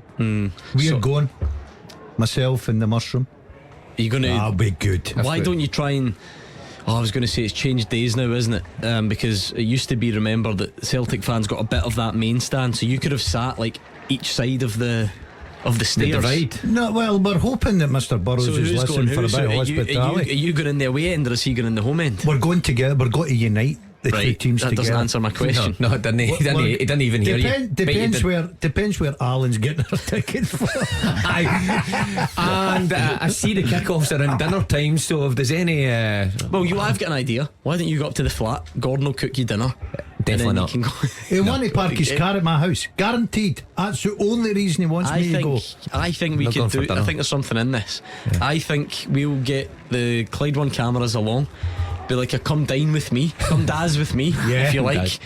You two, Frey Bentos, film the dinner up to the game. Get your live reaction as Motherwell's fourth goes in. Yeah, sounds good. Apart from the dinner, I wouldn't trust your cooking. Would you not eat anything he cooked? 100% not. I'm actually a decent chef. I know that's a lie. I'm very, very good. You get your dinners made for you. No, I know that, but I'm very good at rustling things up. What are you good at rustling up? Speciality? Steak. I'm very good at the easiest thing you can do. No, you Sit don't. it in the frying pan. See what you make it. Just tell me how you like it. Well done, or whatever it may be. I'm not eating anything at your house. Anything else? So steak's your I'm speciality. very good at pasta. Again, come on. What, good at boiling the kettle? Opening the jar of Hold on a meal. minute. What do you want me to say here? Do you go for? Do you make your own sauce, or do you just go for a jar I'll of go my meal? own sauce. Always my own sauce. Yeah, absolutely. Okay. No thanks. Why are you looking at you? You're standing there like somebody who's status quo today. I'm looking. This is my aging rock I noticed star that, by the way. Right? I toyed about whether to bring that up. I think he's really going for the relaxed look today. There are not that. one, Look at Steve. not two, 3 shirt buttons undone. With a white There's t-shirt a white on. t-shirt under, and The shirt's not tucked outside. in. Yeah, shirt's outside. See, What's going on? This is my Francis Rossi look. I mean, this is my. I like it. I'm all cool. for it. Aging I like rock it. star And Brian you need a Ferry. haircut as well. No, that's part of it. He's pulled the fringe down today. It's usually swept. Is he having a go at you? I looked at him and I thought he's going for a status quo. You see, like the it reason out of why I order. looked at you when you mentioned you only make your own sauce, I'm looking at the man who is an absolute stranger to the truth. And No, I do actually. true. I'm a lot of people out there. No, I'll it's tell you. true that he's a stranger to the truth. I mean, Yeah. Right. Now, Soccer Base apparently says it's 99 for James Forrest. He's just going to need to score again and put it beyond all doubt. Never mind his isn't he? half-time report. He'll not Let's be get him on interested this. in the game. He'll be He'll miss phoning. goals. He'll be phoning Hannah. Now it's Paisley. What do you think, Roger? Well, double down. James Forrest Back scored a hat trick for Scotland one night, remember? So That doesn't he has count. hat tricks. They don't count for Celtic. Scored 4 for Celtic, didn't he, against St Johnstone? that was one of time. our quiz questions. He would not have long the ago. t-shirt on ready with 100, wouldn't he? I don't think he's that type of. Absolutely not. You would. Doesn't Oh. even. He's one of these. Doesn't even seem to do. Him and Callum I had the McGregor. No 200 social one on. media. You noticed that? Yeah. Do they not? No public. Well, no public one anyway. They might have a sort of private effort, but See, I was talking to you earlier about Frank McGarvey phoning me and giving me sorry, the Hugh. story. Just very quickly. Hamilton Accies 0, Partick Thistle 1. Brian Graham with the goal. James Forrest's been at Celtic for 100 years. I couldn't tell you where he lives. I couldn't tell you if he's married or single. I couldn't tell you if he's got kids or players now. They're private limited companies, whereas back in the day with Frank, different then. Yeah, but to an extent. But like I said, on the social media front, most players have got it, and you'll see what they're up to and where they're off to and their holidays and whatever. But Forrest and McGregor tend to just be a bit more. Something to be said for that. I like that they're they're quiet. If They you do their like it, talking on why the don't pitch. you? Why didn't you? Because I'm not a player. I was as a player. I wasn't on social But you're media a as a big player. name now. To be fair, You're what was it? Celtic's Mark Wilson. Bebo, and was it Bebo and MySpace. MySpace when you were at Celtic? I was cutting about that, but Your MySpace song was "You'll Never Walk Alone." I don't even know you what don't that even is. know. I knew it with a blank look in his I don't face. know what Bebo is. What was the other thing you used to give You your would have loved Bebo. give your Bebo love? You were giving it to Adam Matthews and Andreas Hinkle Yep, and mixing Shinsuke with- Nakamura. And what, you could only give so much love per day. Is that right? Oh, there's only one. He's a bigger Bebo user than I was. That's That's, what my, I'm that's saying. my generation. Do you on know it what short. Do you know I've what no they're talking idea. about? I'm like you. I've no idea. And how many of you had to pick X amount of your top friends? 8, was it? No, 6.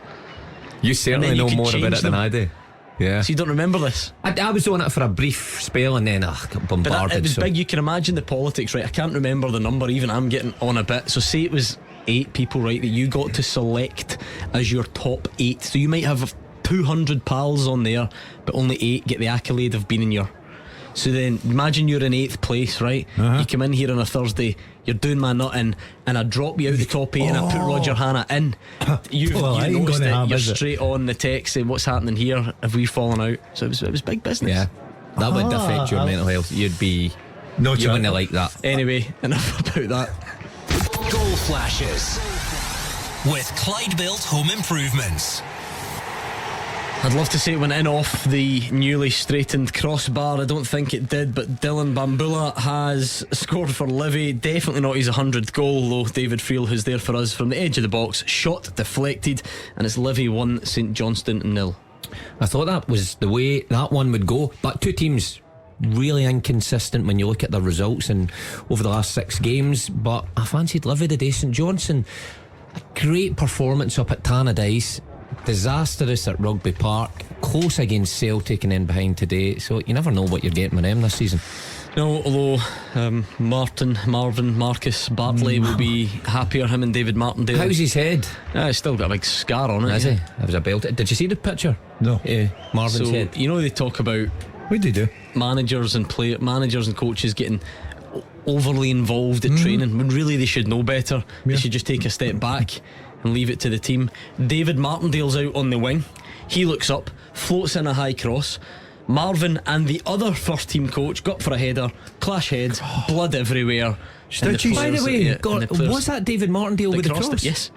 I've been wondering that when I was watching it. What a ball that is. He doesn't move like I thought he would move, because he looks like a winger. I said before I went to do some work and sort of was at Livy training for most of the day, and he's very much involved in the training, obviously, because he's involved in everything, but he's not bad.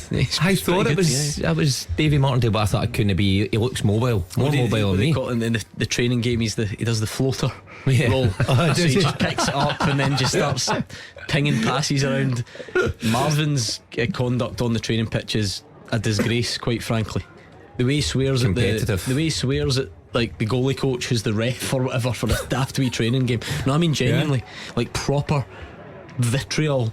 See, I can't imagine that. I know, because he's the nicest, like when he's in here, but no. Aye. Oh no. Well, anyway, Hugh, the teaser, how's it going? Right. Since 1990, 5 players have scored in back-to-back Scottish Cup finals or back-to-back Scottish League Cup finals, which their team then went on to win. Name them. Right, how are we getting on? Let's try and eliminate some. Matthew wants to throw in Henrik Larsson. Strangely again, not Henrik. Oh, he's even gone for a guy who didn't score many, Kieran Tierney. No. Back. And Lewis has gone Chris Boyd. Again, strangely, but no. Right, let's get one of these. Goal flashes with Clyde Built Home Improvements.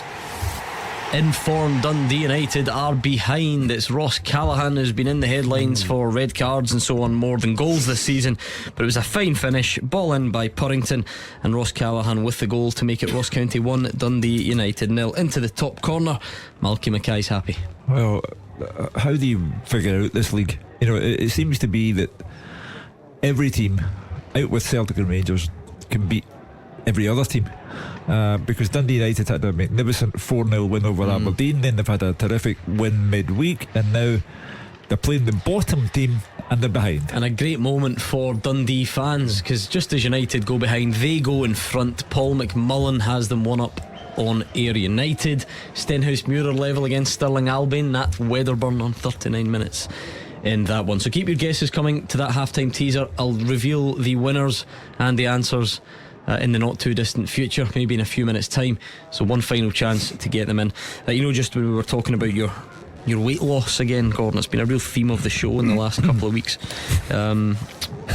Like he does every night when you're on Curious Creatures again, churning out some more poetry for you.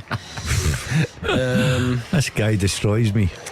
No, I have to read them quickly first, whilst I'm talking, to make sure that they're a bit naughty. One was close the other night. You two talk amongst yourselves. Yeah, that was close. He's won the other night. I quite liked about your downstairs. Oh, I don't know. Oh, is that borderline? Is it? Nah, it's borderline. But the thing is, Creatures knows that when he sends them in. He's not precious. He's not. Doesn't get angry at me if I don't read them out. Creative, but this is where it's a half-time one when the milks are off. Moment, right at school. I'm taking you way back, Hugh. You might need to consider yourself out of this one. I'm looking at you, Mark Wilson, where the teacher was off and some other deadbeat came in who'd never dealt with kids before, and just it was chaos. Yeah. And the TV used to get wheeled in. Well, producer Callum's off.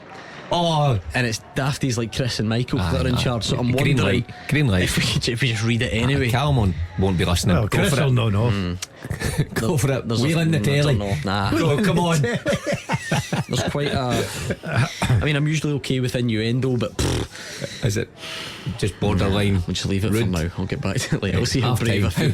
We've got 5 minutes. See if a half-time pie perks me up, gives me the bravery to go for it. Hatate's got the ball in the net, but rightly flagged for offside. Would VAR have changed it next week? Fraser Wishart's confident this one's okay.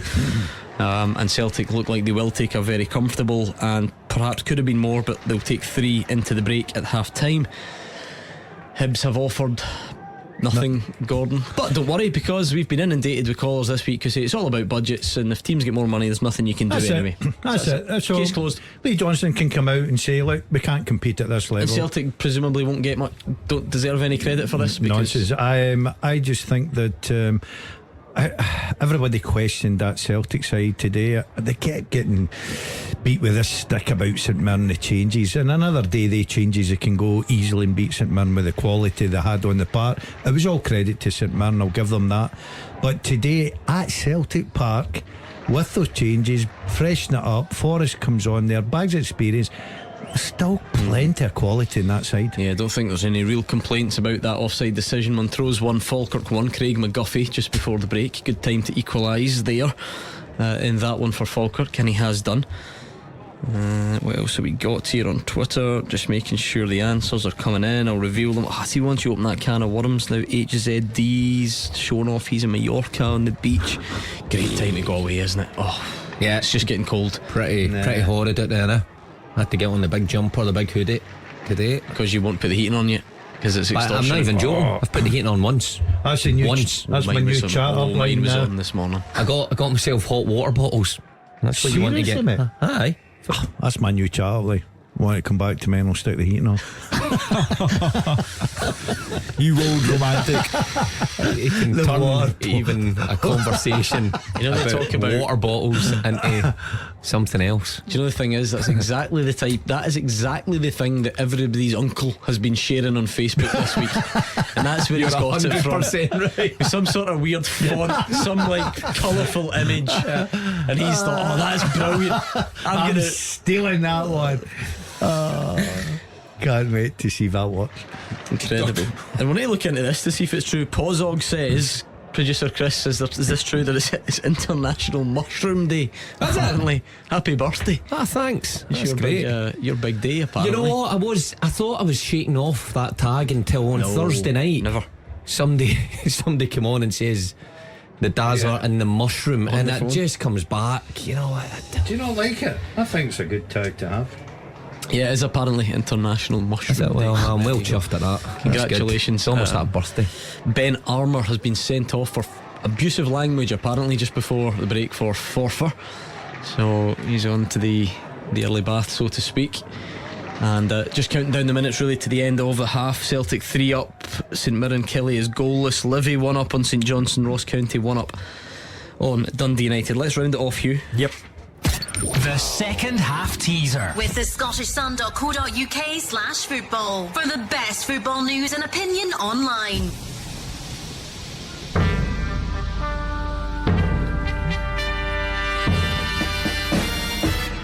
Since 1990, 5 players have scored in back-to-back Scottish Cup finals or Scottish League Cup finals, which their team then went on to win. They are Odsonne Edouard, James Forrest, 2 goals today, going for another hat-trick, Moussa Dembele, Claudio Caniggia, and Mark Haitley. This might be the first time ever. Producer Chris, any right answers on that? Don't think so. None. I don't think that's ever happened before. I think. Don't think that's ever happened before. Who got 4 then? Who was closest? Who are we giving it to? Who are we giving the old sympathy prize to? Derek Morrison. Well done. Consider yourself the winner of the first half teaser, Derek Morrison. Well done. Half times are starting to go round about the country. I think 1 minute added on at Celtic Park, so we're in a bit of a race to see which whistle goes first. And it is Dingwall, Dave Galloway. At half time here in Dingwall, it's Ross County 1, Dundee United 0. Early goalmouth excitement was in short supply for the hosts. Tilson's shot from the edge of the box was wide, and at the other end Laidlaw beat McGrath in a race for the ball following a ball over the top. United turned up the pressure, forcing 3 corners which came to nothing. County counter-attacked, and Freeman's back pass put Eriksson in trouble, but the visiting keeper managed to clear for a throw-in. County's White had a couple of headed efforts efforts from Cancola's cross and Purrington's free kick, which missed the target. Watts then went close for the Tangerines with a header after Freeman's cross, but the deadlock was broken by the Staggies after 39 minutes. Purrington fed Callaghan, who found the top corner with a very fine finish indeed. Not a huge amount of power, you could say. He caressed the ball into the top corner. A sublime finish there. United came back as half-time beckoned. Middleton charged through on the left-hand side, but the keeper blocked it very well indeed for a corner, from which he stood up well to Watts' shot from the follow-up. So the action hotting up and getting a bit more exciting as the first half has progressed, so that bodes well for the second period. At half-time though, it's Ross County 1, Dundee United 0. I take it back, Gerard Hughes got all the answers right on the first half teaser. Well done to you, Gerard, great knowledge. It is half-time at Celtic Park. Let's speak to Fraser and Gabriel. It's 3-0 Celtic at the interval. James Forrest double takes him to 99 goals for the club, or 100 if you listen to David Friel. Yorgos Giacomakis has the other one, and the Hoops are on easy street here. It's a bright start from Celtic. Haksabanovic, most attacking player down the left wing. He made a difference in the 9th minute, cut in from the left, a deep cross to the far post over every Hibs head, and there was James Forrest to volley the ball back across the goal and give the Hoops the perfect start. In the 18th minute, Yorgos Giacomakis struck a really good ball from overlapping Alexandro Bernabe, a similar goal to last week's winner actually. Whipped the ball across the ground, convincing finish siphoned in by the Greek. And in the 24th minute, Celtic was pretty much home and hosed. Haksabanovic beats his man again, he smashed the ball across, bounced out to Matt O'Reilly, had a bite, the shot was deflected into the path of James Forrest, who took one touch and hammered it high at David Marshall. It was a powerful shot, but it should have been a routine save for him. He dropped it, it trickled over the line, and it was three. You've got to say, an absolute howler for the former Scotland keeper. Celtic improved as the half went on and are right in their stride here. Plenty of balls in the box, the front three look really threatening. A great defensive header from Ryan Porter stops it being poor. Fraser, it's been the perfect day for Celtic so far, and especially James Forrest. Yeah, terrific from James. All the dangers come from the left-hand side, as you were saying. Haksabanovic has been outstanding. Bernabe laid on one goal as well. Hatati making the runs in the inside left position. But from a Hibs point of view, far too passive. It's been an absolute stroll for Celtic from the start. Giacomakis, Forrest, Haksabanovic, outstanding. The Hibs actually started quite brightly. First few minutes they had a few promising attacks. It looks as if they were going to be positive, but since the first goal it's been an absolute stroll. Celtic just on absolute easy street, and the test for them will be, can they just keep going in the second half, because Hibs have offered absolutely nothing. Yeah, that's the question for Celtic. You know, Ange Postecoglou's motto, we never stop. They'll be going for goals in the second half, and the question is, can Forrest get goal number 100? Half time here at Celtic Park, 3-0. It's also half time in Paisley. Roger Hannah, or at least I thought it was. Let's go to Livingston. David Friel. Half-time, Gordon Livingston 1, St Johnstone 0. It's Livy who are ahead thanks to Dylan Bahambula's goal 10 minutes before the break. It's been a decent enough game. I spoke beforehand, both sides needed goals and we could have had one inside 10 seconds. Jamie Murphy with a great pass sent Stevie May away.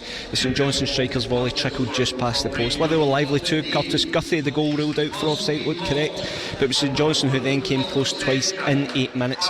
First Stevie May pounced a Nicky Devlin pass back and went through, but Shamal George made a really good point blank save. The ball was cleared, James Brown picked it up, cashed a 20-yard shot off the underside of that famous Livingston bar. It didn't look over the line, but it probably would be one for VAR moving forward. It was great entertainment at that point, but the game then became really scrappy. There weren't many chances, but Bahambula took matters into his own hands in 35 minutes. He found space at the edge of the box and had a go. The shot took a wicked deflection, I think off Andy Considine, and left Remy Matthews wrong-footed. It's probably harsh on St Johnstone, but Livy have finished the first half strong and now the lead to hold on to. Half-time, Livingston 1, St Johnstone 0. OK, what about Dingwall then for Ross County Dundee United with Dave Galloway? You've actually been to me. Oh, for goodness sake, Dave, so I have. I'm trying to cope with all these technical difficulties at Paisley. Dave's raging because he's trying to get back to his second wimpy of the afternoon. I don't think, Roger Hannah, have we got you yet? Nah, I'll tell you what, I'll give him some time to put his new batteries in, and we'll get Roger Hannah and a full roundup of the half-time scores next. The fastest goals, the experts' opinions. This is Clyde One Super Scoreboard. Going to give you a full roundup of the half-time scores. Can we try Roger Hannah and Paisley once more? Yeah, I think that dodgy technology, Gordon, spared you from the shortest and bleakest half-time report of the day, because unfortunately it's St Mirren 0, Kilmarnock 0 at half-time. Kelly started quite brightly. Ash Taylor headed over after 4 minutes and he really should have hit the target. And then Ryan Alabioso, he flashed a left foot shot wide of the far post from an angle on the right. But St Mirren have slowly but surely come into this game. It took them 34 minutes to really test the Kelly goalkeeper, Zach Hemming. A fierce drive from Ryan Straden at the goalie, had to push over the top. Hemming then punched away a cross from Marcus Fraser as the St Mirren front two threading it. St Mirren beginning to get a bit of joy down their right hand side. Another cross from Strain, Main heading it down, and Jonah Ayunga sclaffed a shot and he really should have tested Hemming. St Mirren quick in the press, snapping into tackles later in this first half. They sniff a chance to go third tonight with Hibs losing at Celtic Park, and then stoppage time at the end of the first half. The best chance of the first half, delivery from the left, a flying diving header from Curtis Main on the 6-yard line. It just went inches beyond the far post. Stephen Robinson will be desperate to maintain the momentum in the second half, but he needs a goal. St Mirren 0, Kilmarnock 0. Okay, here's your picture then at half time in the Scottish Premiership. Celtic 3, Hibs 0, Livingston 1, St Johnstone 0, Ross County 1, Dundee United 0, and as you heard, St Mirren 0, Kilmarnock 0. Into the Championship, it's Cove Rangers 0, Inverness 1, Dundee 1, Ayr United 0, Hamilton Accies 0, Partick Thistle 1, Morton 0, Wraith Rovers 0. Into League 1, goalless Alloa against Airdrie, and Dunfermline, FC Edinburgh, and Kelty Hearts against Clyde. It's Montrose 1, Falkirk 1, and Queen of the South 1, Peterhead 0. Goals all across Scottish League 2, Annan 1, Stranraer 0, Bonnyrigg Rose 1, East Fife 0, Dumbarton 1, Albion Rovers 1, Elgin City 0, Forfar Athletic 1, and Stenhousemuir 1, Stirling Albion 1. The English Premier League to finish off, if you're interested. The full-time score was Leicester 0, Palace 0. At the break, Fulham 1, Bournemouth 2, Wolves 0, Forest 0. The rest of the second half action coming up next. Clyde One Super Scoreboard Podcast with Taggart's Motor Group.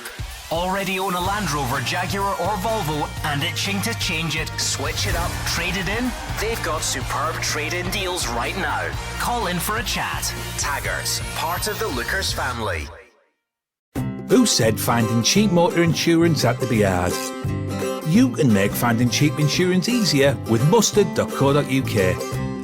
Compare your car, van or bike insurance quickly and easily online. Plus, with the cheapest online price guarantee, you know you're being looked after. For an insurance quote that cuts the mustard, choose mustard.co.uk.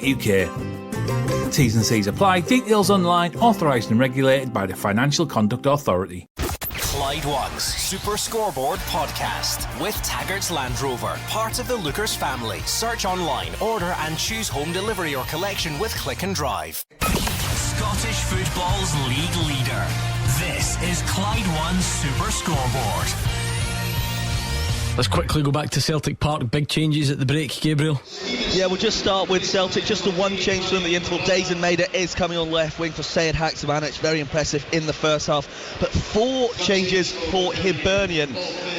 Lee Johnson clearly not happy with what he saw before the interval. Coming on are Cabrera, Rocky Bashiri, Yuan and McGuinness. Off Cadden, Stevenson, McCurdy, and the striker Cook Harevic. 4 changes for Hibs at half-time. Clearly not happy. How many can Celtic get in the second half? That is the question. Made it on for Haksabanovic. Joe Newell standing over the ball, and it is kick-off in the second half. Clyde One Super Scoreboard Goal Flashes with Clyde Built Home Improvements. Trade accounts available now. Call them today. Can't believe Ange Postecoglou listened to the suggestion that Maeda should come on for a confidence boosting run out. Good shout, Hugh Keevins, but he's on. He's the only change. The more damning one is Lee Johnson, who's felt the need to make 4 at once. I kept saying I'm longing for the day we see a team make 5. I don't think we've seen it too often, if at all. But 4 at the break is quite a statement. 3-0, it's flattering Hibs. They are being pounded. And it'd be interesting to hear Lee Johnson at full time, because he's one of the entertaining speakers among the managerial talent that we have here. So, do you think Celtic's ball boys will get man of the match, or does James Forrest now put cat amongst the pigeons on that Forrest one? Has shown up Abada and Maeda by his performance today, and Dalziel Maeda on for the second half. in place of Haksabanovic. You can't query anything that Ange Postecoglou has done today. He made 5 changes. They ran riot in the first half. He's made 1 change, taking off Haksabanovic, who was arguably Celtic's best player, but you can't quibble with Postecoglou because he's getting everything right. Yeah, is he resting Haksabanovic for the big one at Fir Park during the week, Gordon? Because I wonder if he's now very much in the conversation to be a part of Celtic's full strength must-win game front three. For me, he is. I think he's better than Maeda, and I think just now, I think he's a better player than Abada. I think Abada will have a terrific career at Celtic, but I think he's got everything in his locker gone. I like him. He played in a different position the last 2 games, just behind the striker. I think coming off the flanks, he's got a terrific delivery. He's a very clever player, very skillful. If it was me, I would have him and Jota in the flanks if I was playing that formation, without a shadow of a doubt. Well, anyway, he's watching from the sides. 4 changes for Hibs, Mark. Just a case of saving face, trying to do something, trying to get back into the game. Well, trying to be better than they were in the first half, so why not change? You could have changed anybody there, but the 2 fullbacks in particular got an extremely hard time, and they've paid the price for it at half time. But Lee Johnson will be looking for some sort of reaction. Game's gone. It's just about saving face now, because Celtic, we've seen this season, when they get in this sort of goal scoring form, they do not take their foot off the pedal. I think you made the point yourself, Gordon, that to bring on Dalziel at this particular point, his team's 3 up, they're playing their best football for quite some time, and you've created an environment where he might get another goal. He's only had 1 all season, but if he can get 1 second half, a boost to his confidence. Absolutely. Hibs have now gone 3 at the back, by the way, so Campbell and Cabraja, the wing backs, trying to shuffle things up.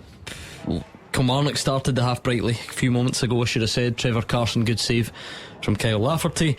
And Dundee United trailing, so they brought on Arnold Doom, terrific player for Hearts back in the day, wasn't he? He's recently signed for Dundee United. Him and Mikason on for Sibbald and McGrath. The Super Scoreboard podcast is sponsored by Taggart's Motor Group. Taggart's have Jaguar, Land Rover and Volvo showrooms across Glasgow and the West, so you can find the new or used approved car that's right for you. And as Taggart's are part of the Lookers family, one of the largest franchise dealer groups in the UK, you can browse thousands of nearly new and used vehicles in stock nationwide to find your perfect vehicle. They've also launched Click and Sell. It makes selling your car simple by using their trusted dealer network of over 150 sites. Why not give it a go today? See how much you could make on your old car. Taggart's have Land Rover showrooms in Motherwell, Darnley and the north of Glasgow, with their Jaguar and Volvo showrooms found in Hillington. Check out taggarts.co.uk to get your new or used approved Land Rover, Jaguar or Volvo today. Now let's get back to the podcast. The second half teaser with the scottishsun.co.uk/football for the best football news and opinion online.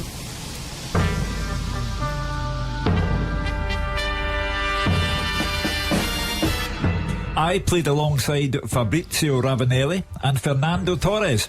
I've been managed by Bobby Robson, and I played in the Champions League with 4 clubs. I've been relegated from the English Premier League, but finished runner-up in both the Scottish and the Spanish top flight. Who am I? Lot to absorb. I played alongside Fabrizio Ravanelli and Fernando Torres, been managed by Bobby Robson, played in the Champions League with 4 teams, been relegated from the English Premier League but finished runner-up in both the Scottish and the Spanish top flight. Who am I? At Clyde SSB. You can see all that information written down again, and that's where you send the answer. So get on there at Clyde SSB on Twitter. We're only looking for one name, and it's a race, if you like, so we need to see who can get it right and who can do it the quickest. Believe it or not, of all the things that we criticise him for on this show, Gordon Dalziel has a knack for the who am I. He goes from beat the pundit disaster to who am I glory within the space of a few days. So usually he's the man to beat in the punditry team. Let's see how quickly you can get that today at Clyde SSB. Dundee 2, Ayr 0. Zach Robinson on 49 minutes. Good way to start the second half if you're a Dundee fan, not an Ayr fan. No other goals to tell you about yet, I don't think. But there, your second half teaser is up and running.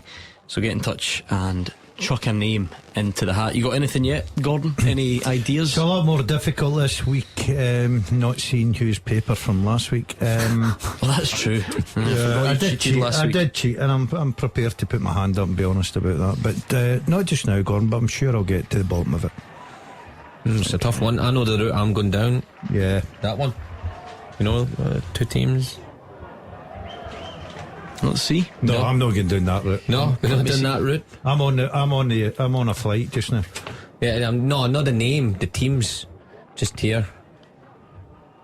I can't even read your writing, to be honest. Okay. Kelty Hearts 1, Clyde 0. Jamie Burjonas on 51 minutes. Yeah, that's all to tell you about in Scotland at the moment. I thought we were getting something else, but not yet. Kelty's a team that struggled to sustain what they'd set out. You know, the way they started, Kevin Thompson had done a terrific job, but I wonder if the glass ceiling's been hit there. But the money's still been pumped in, but it's been a disappointing season for them so far.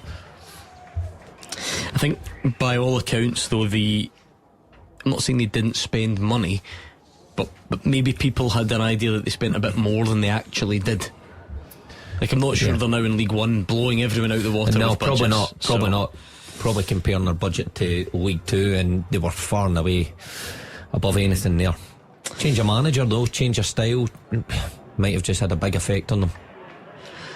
Still nothing else in Scotland at the moment. Do you know what I was thinking? Because the thing I like about this Saturday show, Hugh, is it transcends football. We like to just talk about everything that can resonate with the listeners and get everyone involved. With a real sad celebrity loss last night, didn't we? Just before we came on air, and I thought that 3 learned men like yourselves probably had some experience. You must have met Robbie Coltrane or have had a story, because that was one of the real famous faces and voices of Scottish popular culture, and sadly no longer with us. Well, I met Robbie once, and I met him in the Grosvenor Hotel in the West End of Glasgow, and it was a Sunday afternoon, and it was uncharacteristically busy for a Sunday afternoon, and Robbie Coltrane was wondering why everything was going on around about him, and he said to me, "Do you know I said, "It's a wedding." I said, "It's my pal's wedding." "Oh, on a Sunday?" I said, "Well, you see, he supports Celtic, and he wanted to get married on the 25th of May, and it so happened that the 25th of May fell on a Sunday." And just for anyone who for some reason can't join the dots, why the 25th of May? Date of the European Cup final win for Celtic in 1967 over Inter Milan, and the expression on Robbie Coltrane's face was puzzlement. We'll just say puzzlement. But he was very, very nice. My wife and I sat and had a drink with him, and he was a very, very nice man. Do you know what I've noticed, Mark? The difference in how each generation remembers, because there's a lot of talk about a lot of great stuff that he did, and if you're a certain age, you tag on Harry Potter as if it was some little thing that he did at the end of his career, and if you're young, you see that as being obviously the main thing with worldwide fame, but that was probably the great thing, meant so much to so many people. Unbelievable. I mean, Harry Potter, well, I remember watching him and cracking that, but you're right, Harry Potter is what you probably remember him for now, because it's worldwide fame. Like, I never met him. My dad met him a couple of 6 months ago, 8 months ago. I told you this. My dad, he's a delivery driver, and he had a parcel for Robbie Coltrane, and he chaps the door. That's a good claim to fame. That's good. And he says he drove up and he had all the old cars, because I think he collected these, didn't he? In the driveway. And chap, nobody answered, chapped again, nobody answered. He heard, come in. So my dad just went in the house, and there he is, Robbie Coltrane sitting. He says, I can't be bothered answering the door. He said, just next time you've got a parcel for me, son, just come in the house. He's minus one car now. So my dad couldn't believe it, but he says he could not believe when he went up and met Robbie Coltrane, because let him into the house and said, just walk in anytime. Just come in any time. Now, he never got another parcel for him, but maybe that's telling you something. See, when you go up to Gordon Dalziel's flat on Wednesday night before the Motherwell Celtic game, I've got advice for you. Don't just walk straight in. Right? That door's always locked. Knock first. That door's always locked. I did wonder why your dad was now driving a 1954 Cadillac. I must admit, and now it all makes in good shape. It all makes sense. Sad loss, so yeah. And he's one of those characters. We're chatting about Harry Potter. I was big into Harry Potter books. If the films were still going, you couldn't replace that character. I know they've done that in the past, but he made that role so iconic. Maybe a slight lack of confidence. Dalziel and Maeda gets into the box. He's played through Matt O'Reilly. He maybe could have gone for goal, chooses the pass. Maybe you're guilty then of over-analysing these things, but there we are. Celtic still on the attack. What else have we got there? Kelty 2 up against Clyde. Alfredo Aguiman on 56 minutes. Well, they're not struggling now, are they, today? Clyde are struggling. Is Danny still the manager? Yes. My ex-teammate? That you're keeping up to date with your ex-teammates. Yeah, I don't. Poor old Roger Hannah's struggling. He's sitting there in the cold and the rain in Paisley, not a sausage. What about David Friel though? He's just constantly trying to dig or justify it, and he's right. I've got to the bottom of it. So he's been going on transfermarket.com, normally reliable, he says. It's actually not my favoured source, but anyway. Has James Forrest down for a goal against Hearts in the 2019 Scottish Cup final, but Odsonne Edouard scored it. So Celtic are right, unsurprisingly. He's on 99. Duff info from me. Apologies, he says. Oh, the postman always delivers.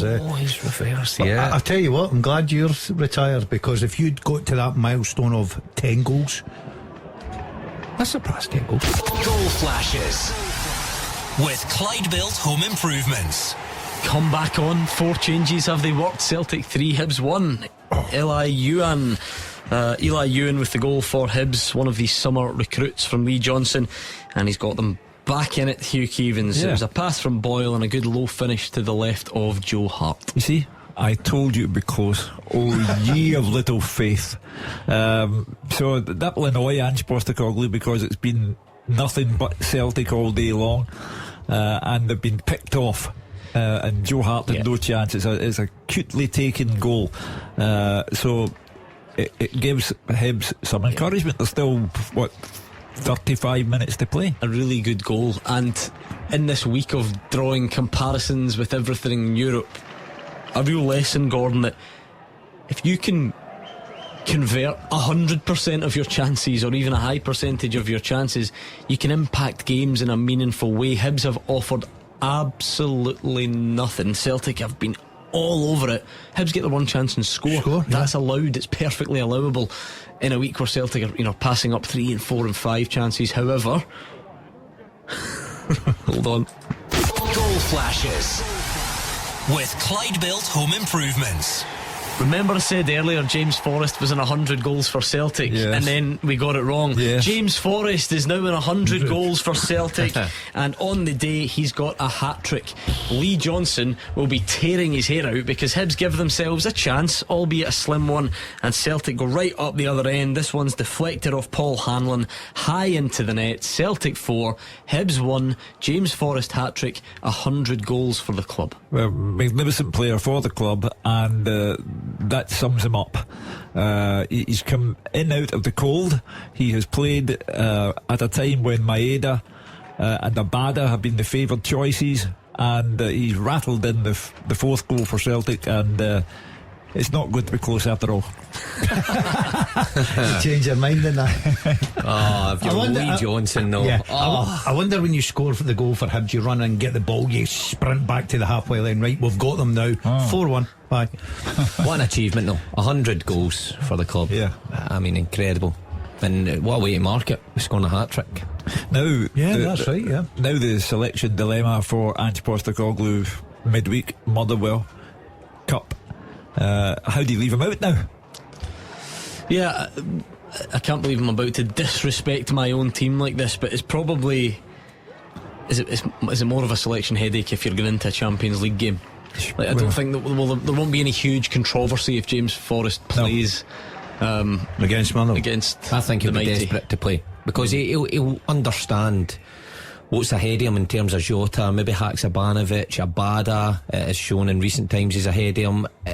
When you score a hat-trick, you're thinking, I need to play the next game. If he scores against Motherwell, then he's got a real argument that he continues in that form for the big games that are coming in pretty quickly. So 4-1 Celtic, James Forrest hat-trick. St Mirren Kilmarnock is still goalless. Sorry, Roger Hannah. Livy 1 up on St Johnstone, and Ross County 1 up on Dundee United. Remind us of the teaser, Hugh, and we'll do some wrong answers, try and help people along the way. Again, a lot of information to absorb. I played alongside Fabrizio Ravanelli and Fernando Torres. I've been managed by Bobby Robson, and I've played in the Champions League with 4 clubs.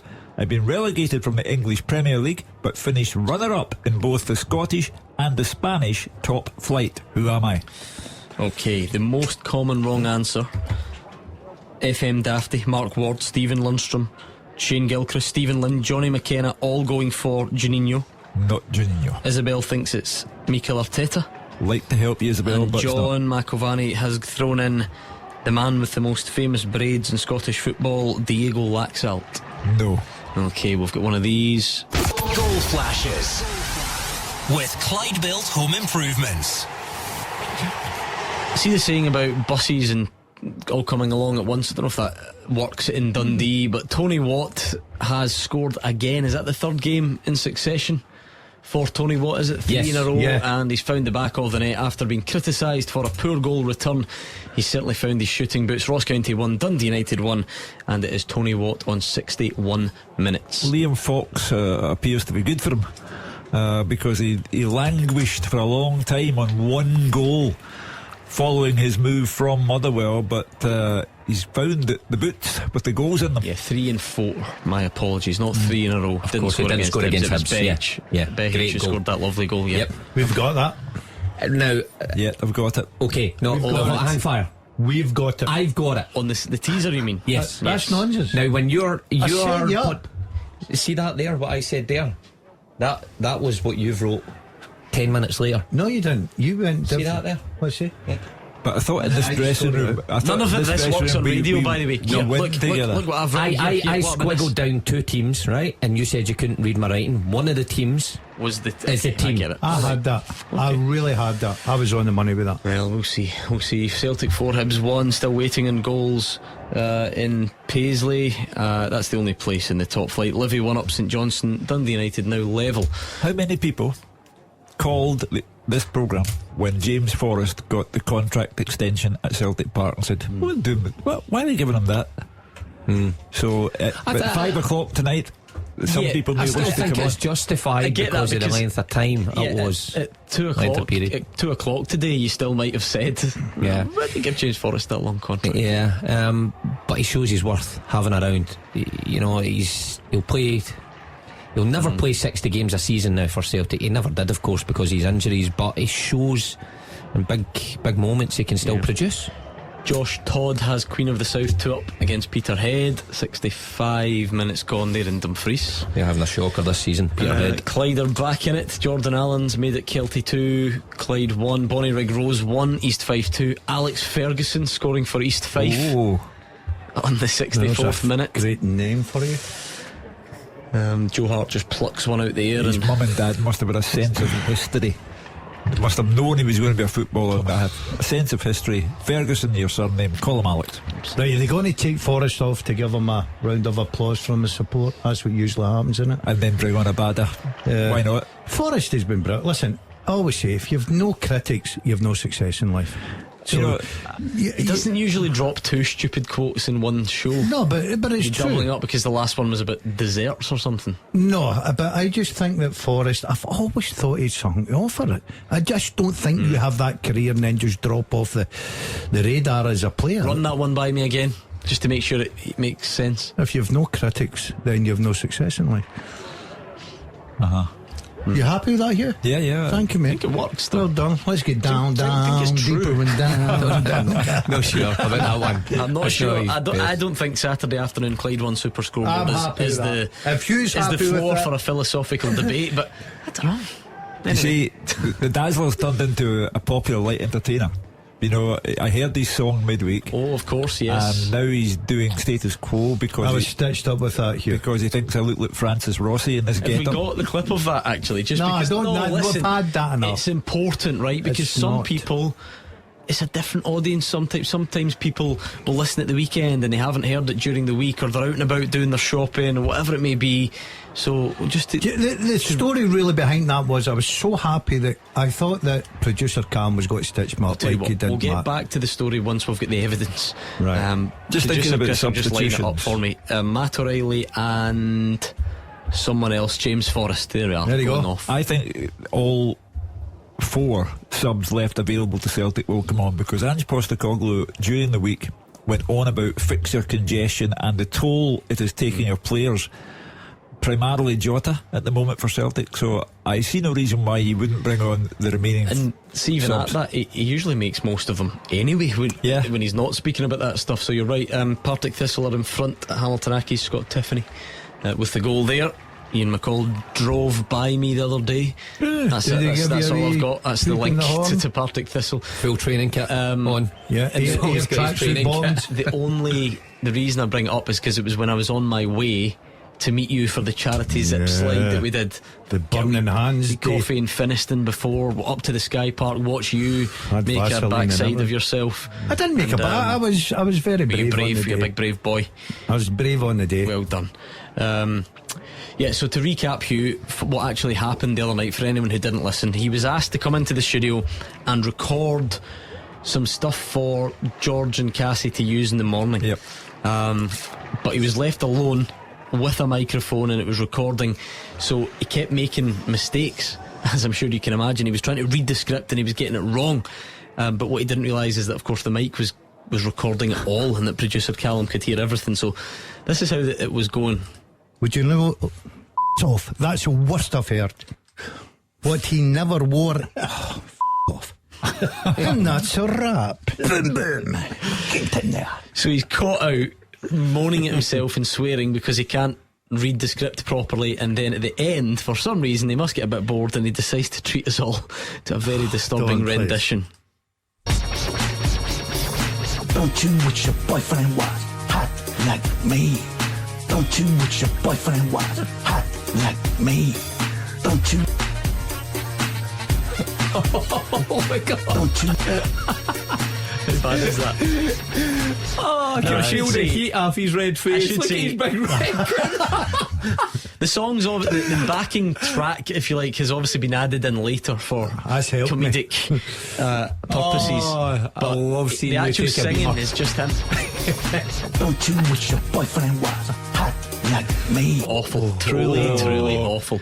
Oh yes, that mix with your line about the heating earlier on. Nah, don't listen. An absolute treat. Please don't revisit that. If you No, you're not happy with that, are you? He's trying. Look at the face on him. I think it was Martin Boyle who curled one past the post. James Forrest puts the big jacket on. It's big jacket time of year, isn't it? Oh, big jacket, yeah. I'm working at Pittodrie tomorrow.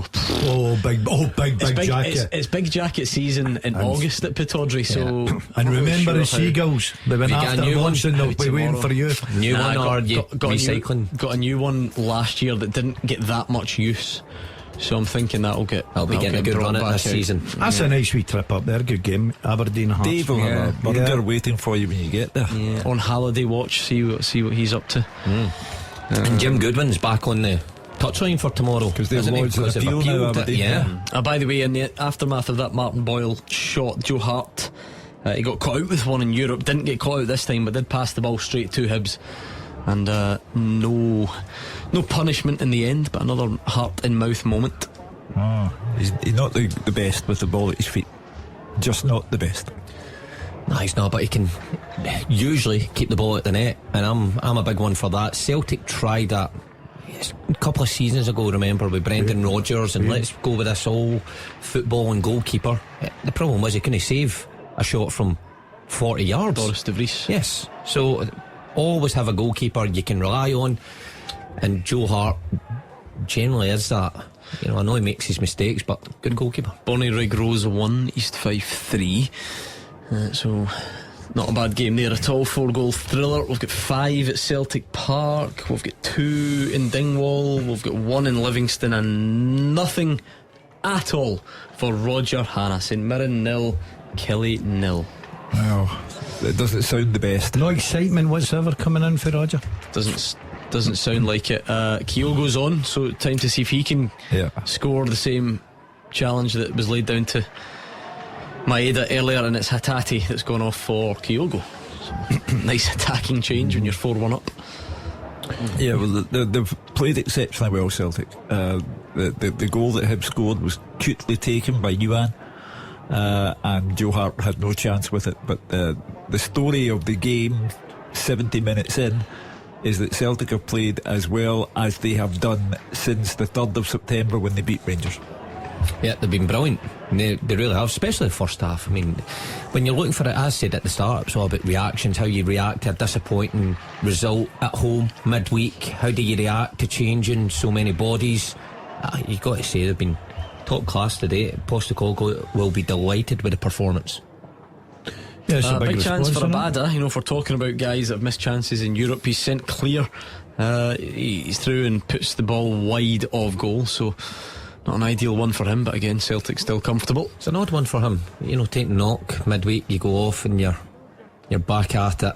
You know, for the weekend, initially we thought, that must be a badge, and especially with it being so close to half time, we thought maybe just nurse through it and see how you react in the dressing room. But he was pretty quick to come off. But it's good to see that it's no long-term damage and he's back in the fold again. You wonder if Abada, given his age, and he's still a very young man, if this kind of I can't say slump, it's only been a couple of weeks, but if this drop off in form is understandable at his age, at risk of being unfair, it's a half chance, this one. It's just, you know, we're not talking about a sitter here, so just before we go overboard with it, something that Celtic really like that central midfielder to do, Gordon, it was Aaron Moy this time. Rio Hatate did it against Real Madrid, and the clip went viral. Everyone loved it. You saw him trying it again in Europe the other night, where they throw in from one side and the central midfielder lets it bounce and then instantly turns and hooks it sort of on the volley out to the other side, and it's been quite effective for Celtic. That's exactly how that came about. Aaron Moy did it this time through to Abada. Yeah, everybody's got to be in sync with it, Gordon. Obviously try it in training. They'll work on that to try and just, you know, suck the opposition in and then leave the space, make sure the winger knows what's exactly happened. And plus the fact, when you've got guys that have got it in their locker, it certainly helps, because Hatate can do it. Moy, big game for him today. You know, he's been in and out, and you know, mostly his appearances have come off the bench. I think that he needs this 90 minutes. A lot of talk about Ryan Porteous getting into this. He's Hibs man of the moment. He's scoring at one end, he's doing good things at the other, and in fact I think we've got another one. Yes, we do. Goal flashes with Clyde Built Home Improvements. Celtic 5, Hibs 1, and it's a second for Georgios Giacomakis. He took a knock on the foot a few moments before, but showed no ill effects to pick himself up and convert the fifth goal of the afternoon for Celtic. And with almost 20 minutes to go, this could turn into a proper ugly afternoon for Hibs. Look for Lee Johnson at time up. You know, Gabriel can get down there and speak to him, because he'll take his side apart, I think. But in fairness, they've been overpowered by a very good Celtic side. Yeah, and it's a really, really good move, this one. It goes a brilliant ball from Ralston, lively run from Abada, good composure, cuts it back to Giacomakis, and then a finish in off the post. It's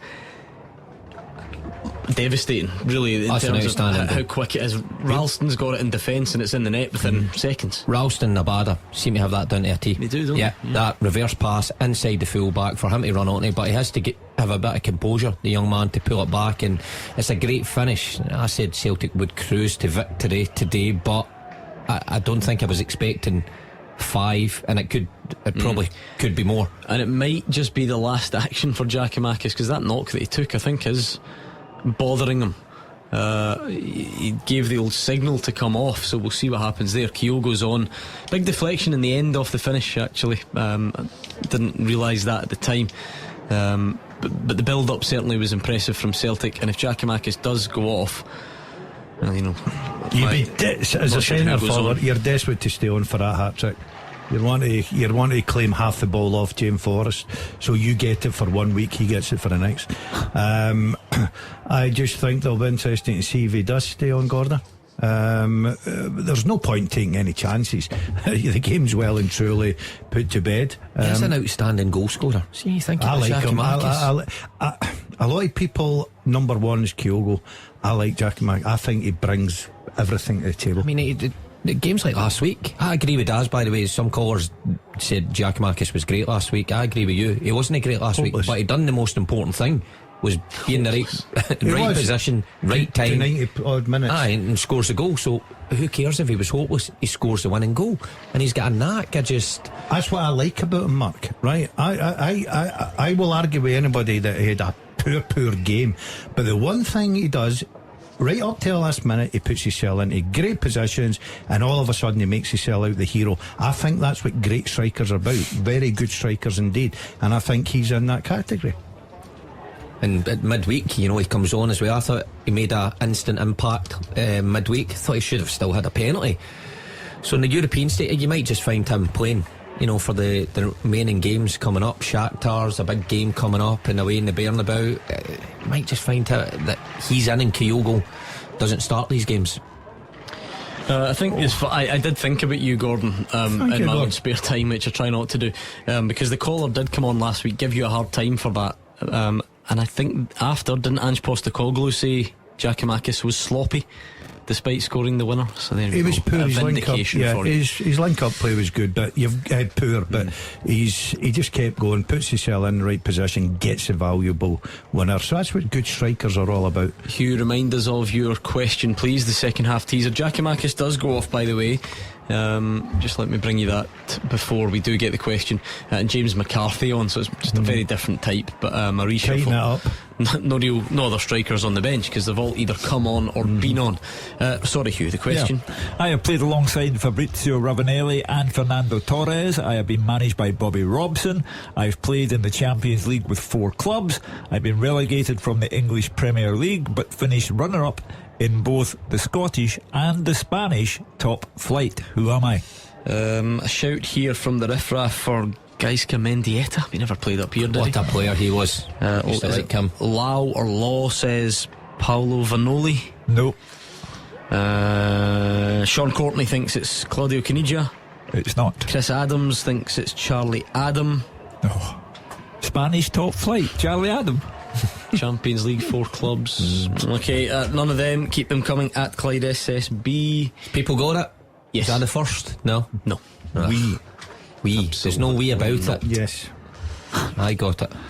No, look, I've played against this guy, Zach Keane. I thought you were going to give that away there.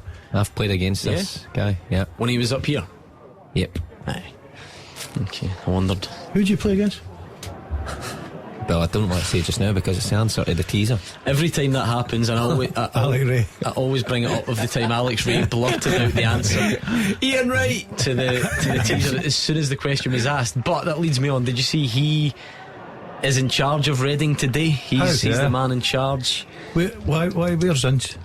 That actually I'm not entirely sure of. I probably should have looked that up. It's quite a key. Had a holiday booked like Rory McAllister. Had quite a key part of the story. How are they going? But he's in charge at the moment. I don't know actually. How are they going? The last time I seen they were getting beat 1-0. This is his big moment. Shine. Good. They're doing well down there, by the way. What's that? Sorry, they're 2-0 down.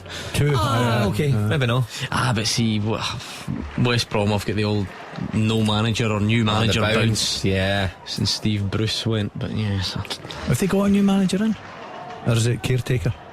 No, caretaker. James Morrison's part of the team. The team, it's the under-21 Oh, that's coach. him. They'll be James Morrison and someone else that's taking it. Matt Phillips. They'll be announced on Monday morning. International. He scored one of the goals. That's what usually happens. Caretaker goes in, first result, announcement Monday morning. There you go. Celtic very much still on the front foot, 5-1 up against Hibs. St Mirren, Kelly, anything for Roger Hannah? Anything at all happening? No? Strand will be going all over the place. He'll not be happy, will he? Yeah, it's always windy there, isn't it? Oh, the Strand will be. He maybe have missed 2 goals, we never know. He's got to be a hat man, is he not? In this sort of weather. No, he doesn't. Does he never wear a hat to keep that Strand in? Frozen. Oh, honestly. He's got to stick that in the radiator when he gets home. Joel Newbley had the ball in the net, by the way, for Livy, but it doesn't stand. And still Ross County 1, Dundee United 1. There was a shot off the bar from Dylan Levitt. So United looking for what might be the winner, or certainly to go in front, but nothing doing at the moment. 3 wins in a row, that would look good in Liam Fox's record. That's what they're going for. Absolutely. Old Aka, my Aka is looking decent for this afternoon. I'm only waiting a goal for St Mirren and I've got them all up, but I don't think it'll happen. Doesn't sound like there's much action there, does there? Mine's is going where my Aka's normally go. Tend to go in the bin. I'm only waiting St Johnstone. To the place where the bad Akas go to live. Goal at St Johnstone. And that'll be you. That'll be me up. That's all you're waiting on. Well, we'll see. We will probably see. get false information if St Johnstone do score at Livingston. Get that verified. Yeah. I'm not quite sure. Going to soccer base again. The post there. What a nickname. He'll be thinking about that all night. Oh yeah, he's done now. That reputation has well and truly gone. Live on radio, no longer a postie. Keep going. We'll give you another 5, maybe just over 5 minutes on the teaser. Reminders of the question, Hugh, please. Okay, I have played alongside Fabrizio Ravanelli and Fernando Torres. I've been managed by Bobby Robson. I've played in the Champions League with 4 clubs. I've been relegated from the English Premier League, but finished runner-up in both the Scottish and the Spanish top flight. Who am I? Callum Ray thinks it's Diouf. No. FM Dafty says second guess, Tommy Gravison. No, not Mark's pal. Former teammate of Mark Wilson. No, it's not him. Was he still living in Vegas? I don't know. I'm not sure. Because you met him, didn't you? Well, I met him in Vegas, yeah, and but like not planned either. He just bumped into him. He was just, I didn't know he was out there, and he was sunbathing and just shouted over hundreds of people in the MGM. Sunbathing, and he just shouts. Big booming voice. Yeah. Still the last guy I want to see in Vegas. And then that was it. That next time I seen him, it was at Celtic Park when Celtic played Copenhagen, and he was a different character. Media, very well behaved and very straight. And I'm thinking, this isn't the same guy. It is. So when you met him in Vegas, he was living there? He was living there, aye. But I didn't know that. So I said to him, what are you doing here? He says, I live here. I was like, what? Good place to live. Aye, so he was good at gambling, apparently. I think he got into, Please Gamble Responsibly, poker or something like that, and he made a lot of money. Comes to Celtic, goes to Vegas, lives in Vegas. Comes to Celtic, lives in Cumbernauld. No difference. We were polar opposites. I mean, imagine a life swap. And when he arrived, not wife, by the way. When he arrived, his wife was in the entertainment business. Remember when he arrived from Real Madrid to Celtic, she was in the adult. I don't know what that means. I didn't know that. Oh, the adult entertainment business. Right. Yes. So right, that was exciting for us. Very rarely saw her. And seriously, we get the code. I didn't know that. Is that a well-known thing? I knew that before he even came to Celtic. Did I do a good job of convincing you that I didn't know that? Just my pal told me.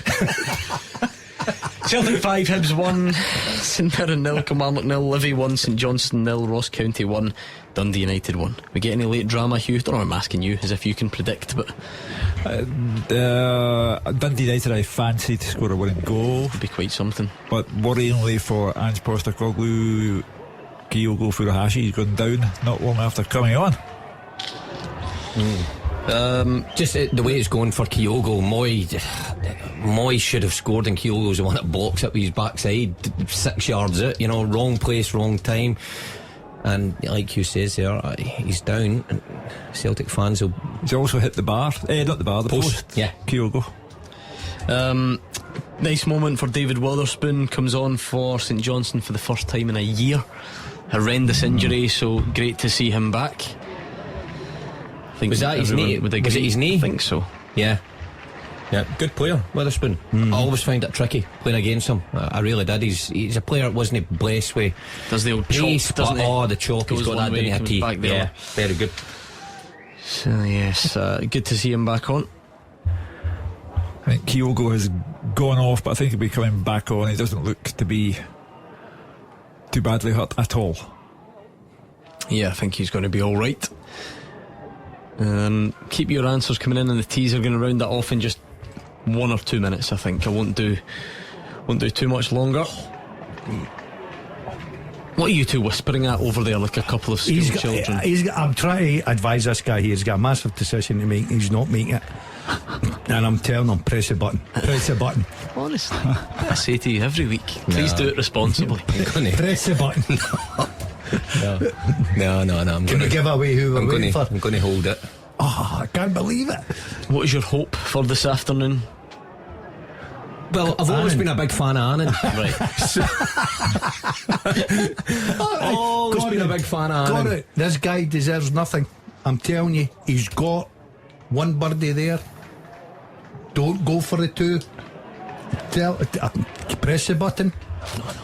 I don't think Celtic's next goal is imminent or anything, Hugh, but you never know. Hibs have not really offered very much. Took one chance very well, we should say, and then vanished. They were anonymous before Celtic racked up their goals, and then they got one against the run of play, and now they've vanished again.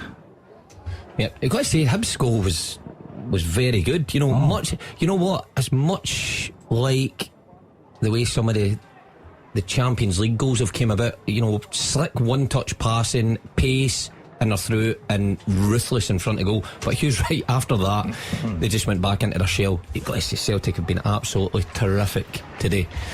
Every one of their players, can't I say there's been many failures in there. Forrest comes in, needs a big performance. You get a hat-trick. Giacomakis in, proves a point, scores 2, following his one last week. Fullbacks have done well as well. Couple of assists in there for both of them. It's been an outstanding day for the full squad and the manager, because his decisions, if it didn't go right, he'd get criticised. Does that take that argument away then, Mark, about too many changes? Of course. You know, they've made what, 6 today? 5. Well, we always say they've been excellent. At St Mirren and Ross County away, when he makes all those changes, we always made the argument he should be able to, because the players they brought in were good enough. The players underperform sometimes, but I think it also helps being at home.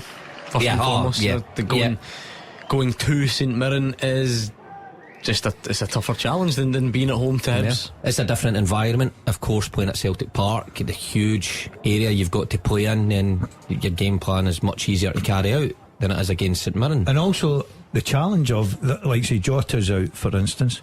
You know, there's 1 or 2 McGregor, the captain's out. There's spaces there to go and stake a claim. Look at Forrest today. Be very difficult to leave him out against Motherwell midweek. Let's do a last set of wrong answers, Hugh. I'm going to assume that, well, I know for a fact that Shane Duffy's not the answer, is it? No. Billy Asta. Andy Caithness thinks it's Frank de Boer. Nope. Potzogs thinks it's Nuno Capuccio. Nope. And Brian Laurie thinks it's Stevie Archibald. Let's finish it off. The second half teaser with the scottishsun.co.uk/football for the best football news and opinion online.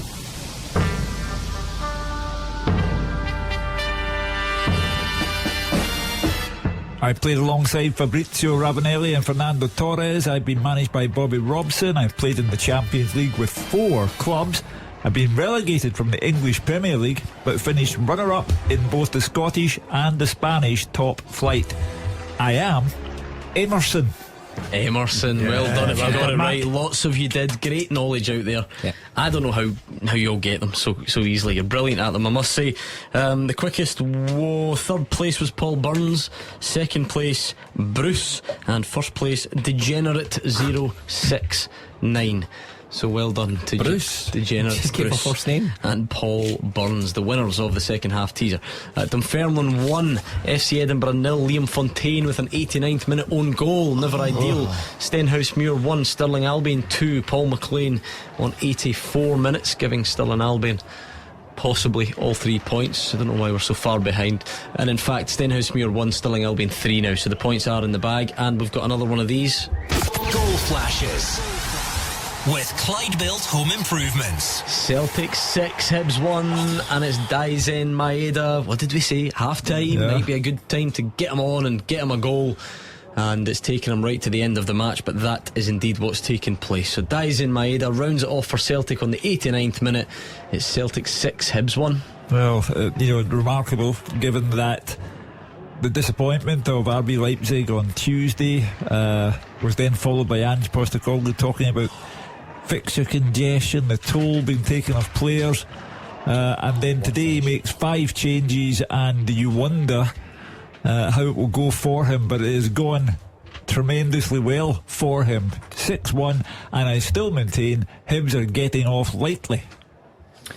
It's been an unbelievable performance from Celtic. Dies in my head, I certainly needed it. Again, it was just carved open, and it's been an absolute rout. When Celtic, you can quite clearly see when they take their chances, they are unstoppable. They don't take their foot off the pedal, and we kept hearing that another team was going to take a battering with the amount of chances Celtic create. Well, it's been like that today, and they've hit the post, and they've had their own players block things practically on the line.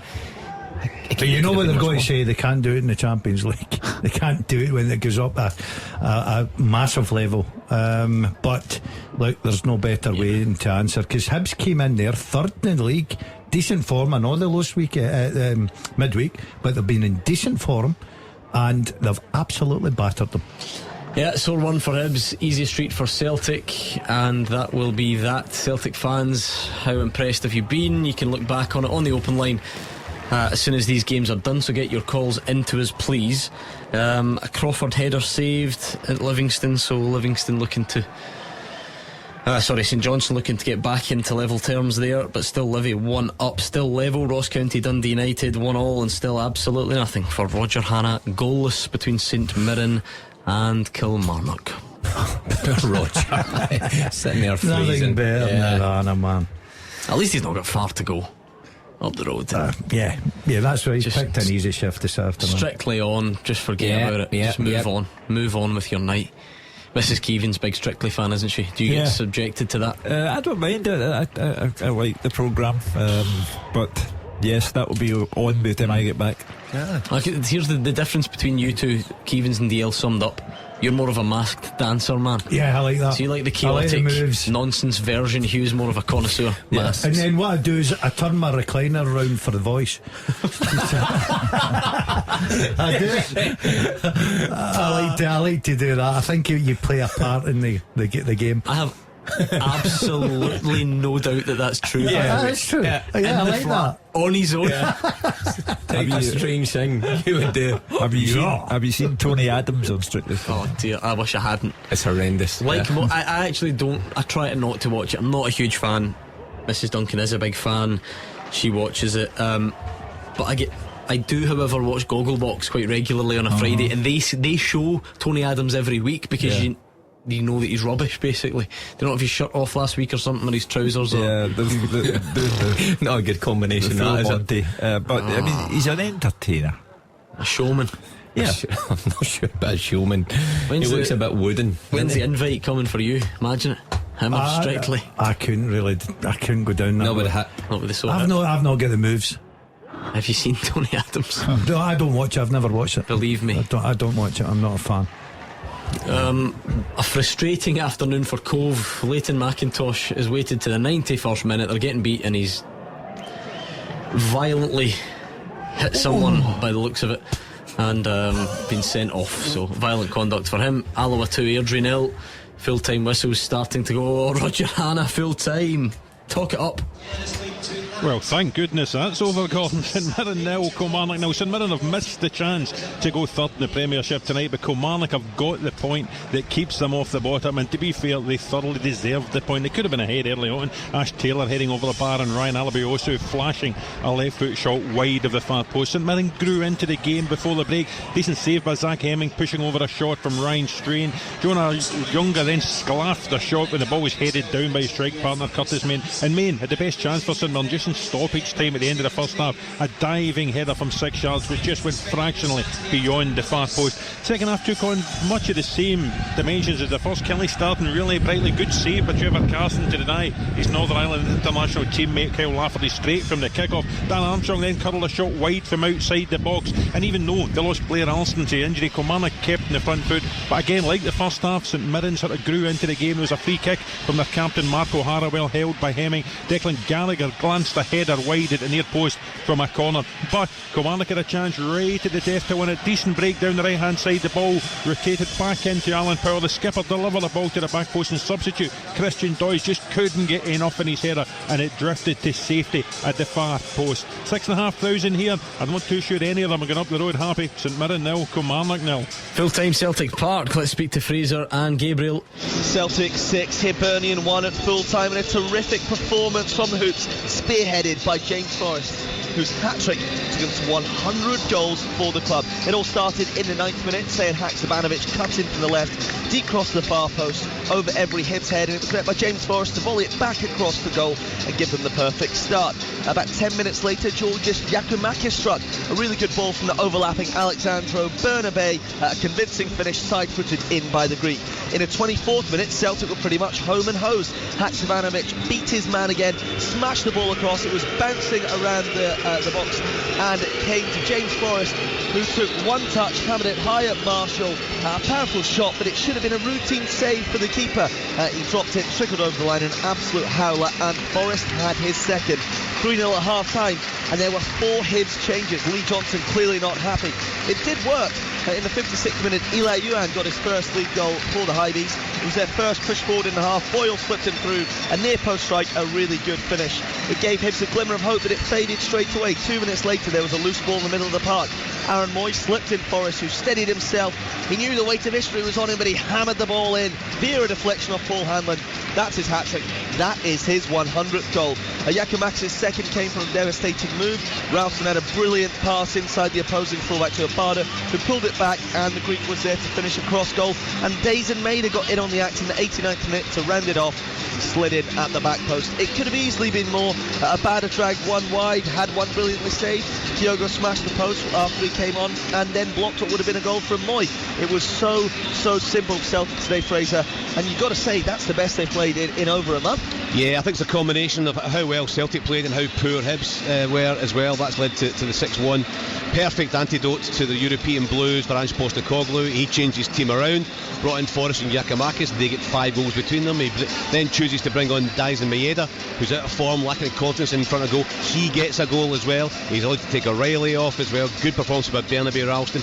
All in all, a perfect day for Celtic. I say they played really well at times. They just moved the ball. It all looks so simple. I have to say Hibs were really poor, really poor, and very passive, standing off Celtic at all times. But it's all about Celtic. The players are going round the ground just now, applauding the supporters that are left here, and it's been a fantastic day for Celtic as a team and as a club. Yeah, close to a flawless afternoon for the Hoops, who are back to their best and 5 points clear at the top of the league. Full time here, Celtic 6, Hibs 1. It's also finished in Dingwall. Dave Galloway. Yeah, full time here in Dingwall. Ross County 1, Dundee United 1. Early at goalmouth, excitement was in pretty short supply, but entertainment levels did rise as the first half progressed. White had a couple of headed efforts for County from Cancola's cross and Purrington's free kick, which missed the target. Watt went close to the Tangerines when he got his head to Freeman's cross, but it was the Staggies who broke the deadlock after 39 minutes. Purrington fed Callaghan, who found the top corner with a really nice sublime finish from the edge of the area. Almost on the half-time whistle, United came close to equalising. Middleton burst through on the left, and Laidlaw blocked very well for a corner from which he saved Watt's shot. United with Doom making his debut, coming on as sub for the start of the second half, were quickly out of the traps after the interval. Middleton set up Watt, and from about 10 yards he rifled a drive just past the post. Expected him, fancied him to hit the target at least, but he made no mistake in the 61st minute. Great work on the left by Middleton, who fired the ball across goal for Watt to tuck home. United went so close to going 2-1 ahead through Levitt. He thundered a brilliant dipping drive from at least 30 yards off the underside of the bar, but County steadied as full time beckoned. They had a late rally that did concern their opponents with some balls into the box almost on the full time whistle. deep into injury time. Dandra sent in a lovely, inviting free kick, but there were no takers. Honours even here at the Global Energy Stadium. Ross County 1, Dundee United 1. It is now finished in Livingston after a bit of a delay. David Friel.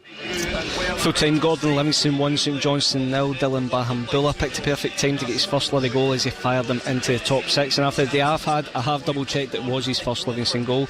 But all seriousness, this was a big win for Davy Martindale's side, who rode their luck in the opening stages but then came on really strong in the second half. St Johnstone had all their chances in the first 8 minutes. Stephen May pounced on a short back pass but Shamal George made a point blank save from him. James Brown then fired a shot off the underside of the bar as Livy escaped. That was a poor spell after that, not much football played, but Bahambula grabbed the all important goal in 35 minutes, found space at the edge of the box and he had a goal. The shot took a wicked deflection off Andy Considine and left Remy Matthews wrong footed. That was harsh on St Johnstone, but Livy were the better team in the second half. Saints didn't offer much really until the closing stages, with Livy creating the better chances. Stephen Kelly played really well. He played in Jason Holt after a long bursting run and he had a shot saved. Nicky Devlin an effort blocked Bahambula again, poked right from inside the box. Joel Newbley then had a goal ruled out for a block, but one was enough as Livy move up to 5th place. St Johnstone, as I said, they came on strong at the end. Ali Crawford had a header saved and Conor McLaren probably should have done better at the back post, but one was enough for Livy. Full time, Livingston 1, St Johnstone 0. And now it's over to you. What have you made of today's football? It's that time on a Saturday, my favourite time on a Saturday, because it's your chance to have your say. We always like to keep you involved. So what did you make of that? 01419511025. Celtic fans, how much better was that in front of goal? I mean, the scoreline kind of suggests quite a bit, but what did you make of it? What about James Forrest's performance? He's currently posing with the match ball at Celtic Park. Been a bit part player this season, comes in, scores a hat-trick, which takes him up to 100 goals for the club. So how would you sum up his contribution over the years? What did you make of it today? Does that give you confidence that the wastefulness in front of goal has been put behind you? And what else stood out from that game today at Celtic Park? 01419511025. St Mirren and Kilmarnock fans, I'll just challenge you to say anything exciting about the game. A 0-0 draw. What did you make of that one? And anything else on today's football, please do. The beauty of a Saturday when we've got a Sunday game as well. Rangers fans, we need you, because we're going to preview that game against Motherwell. There's no John Souttar obviously, and no Connor Goldson for months, according to Giovanni Van Bronckhorst. What will the defence look like tomorrow? Who must pay the price from Wednesday night? Who's getting dropped? Who's getting brought in? How confident are you of going to Fir Park and getting all 3 points? 01419511025. Give us a call right now and you will be up next. After the action, it's your reaction.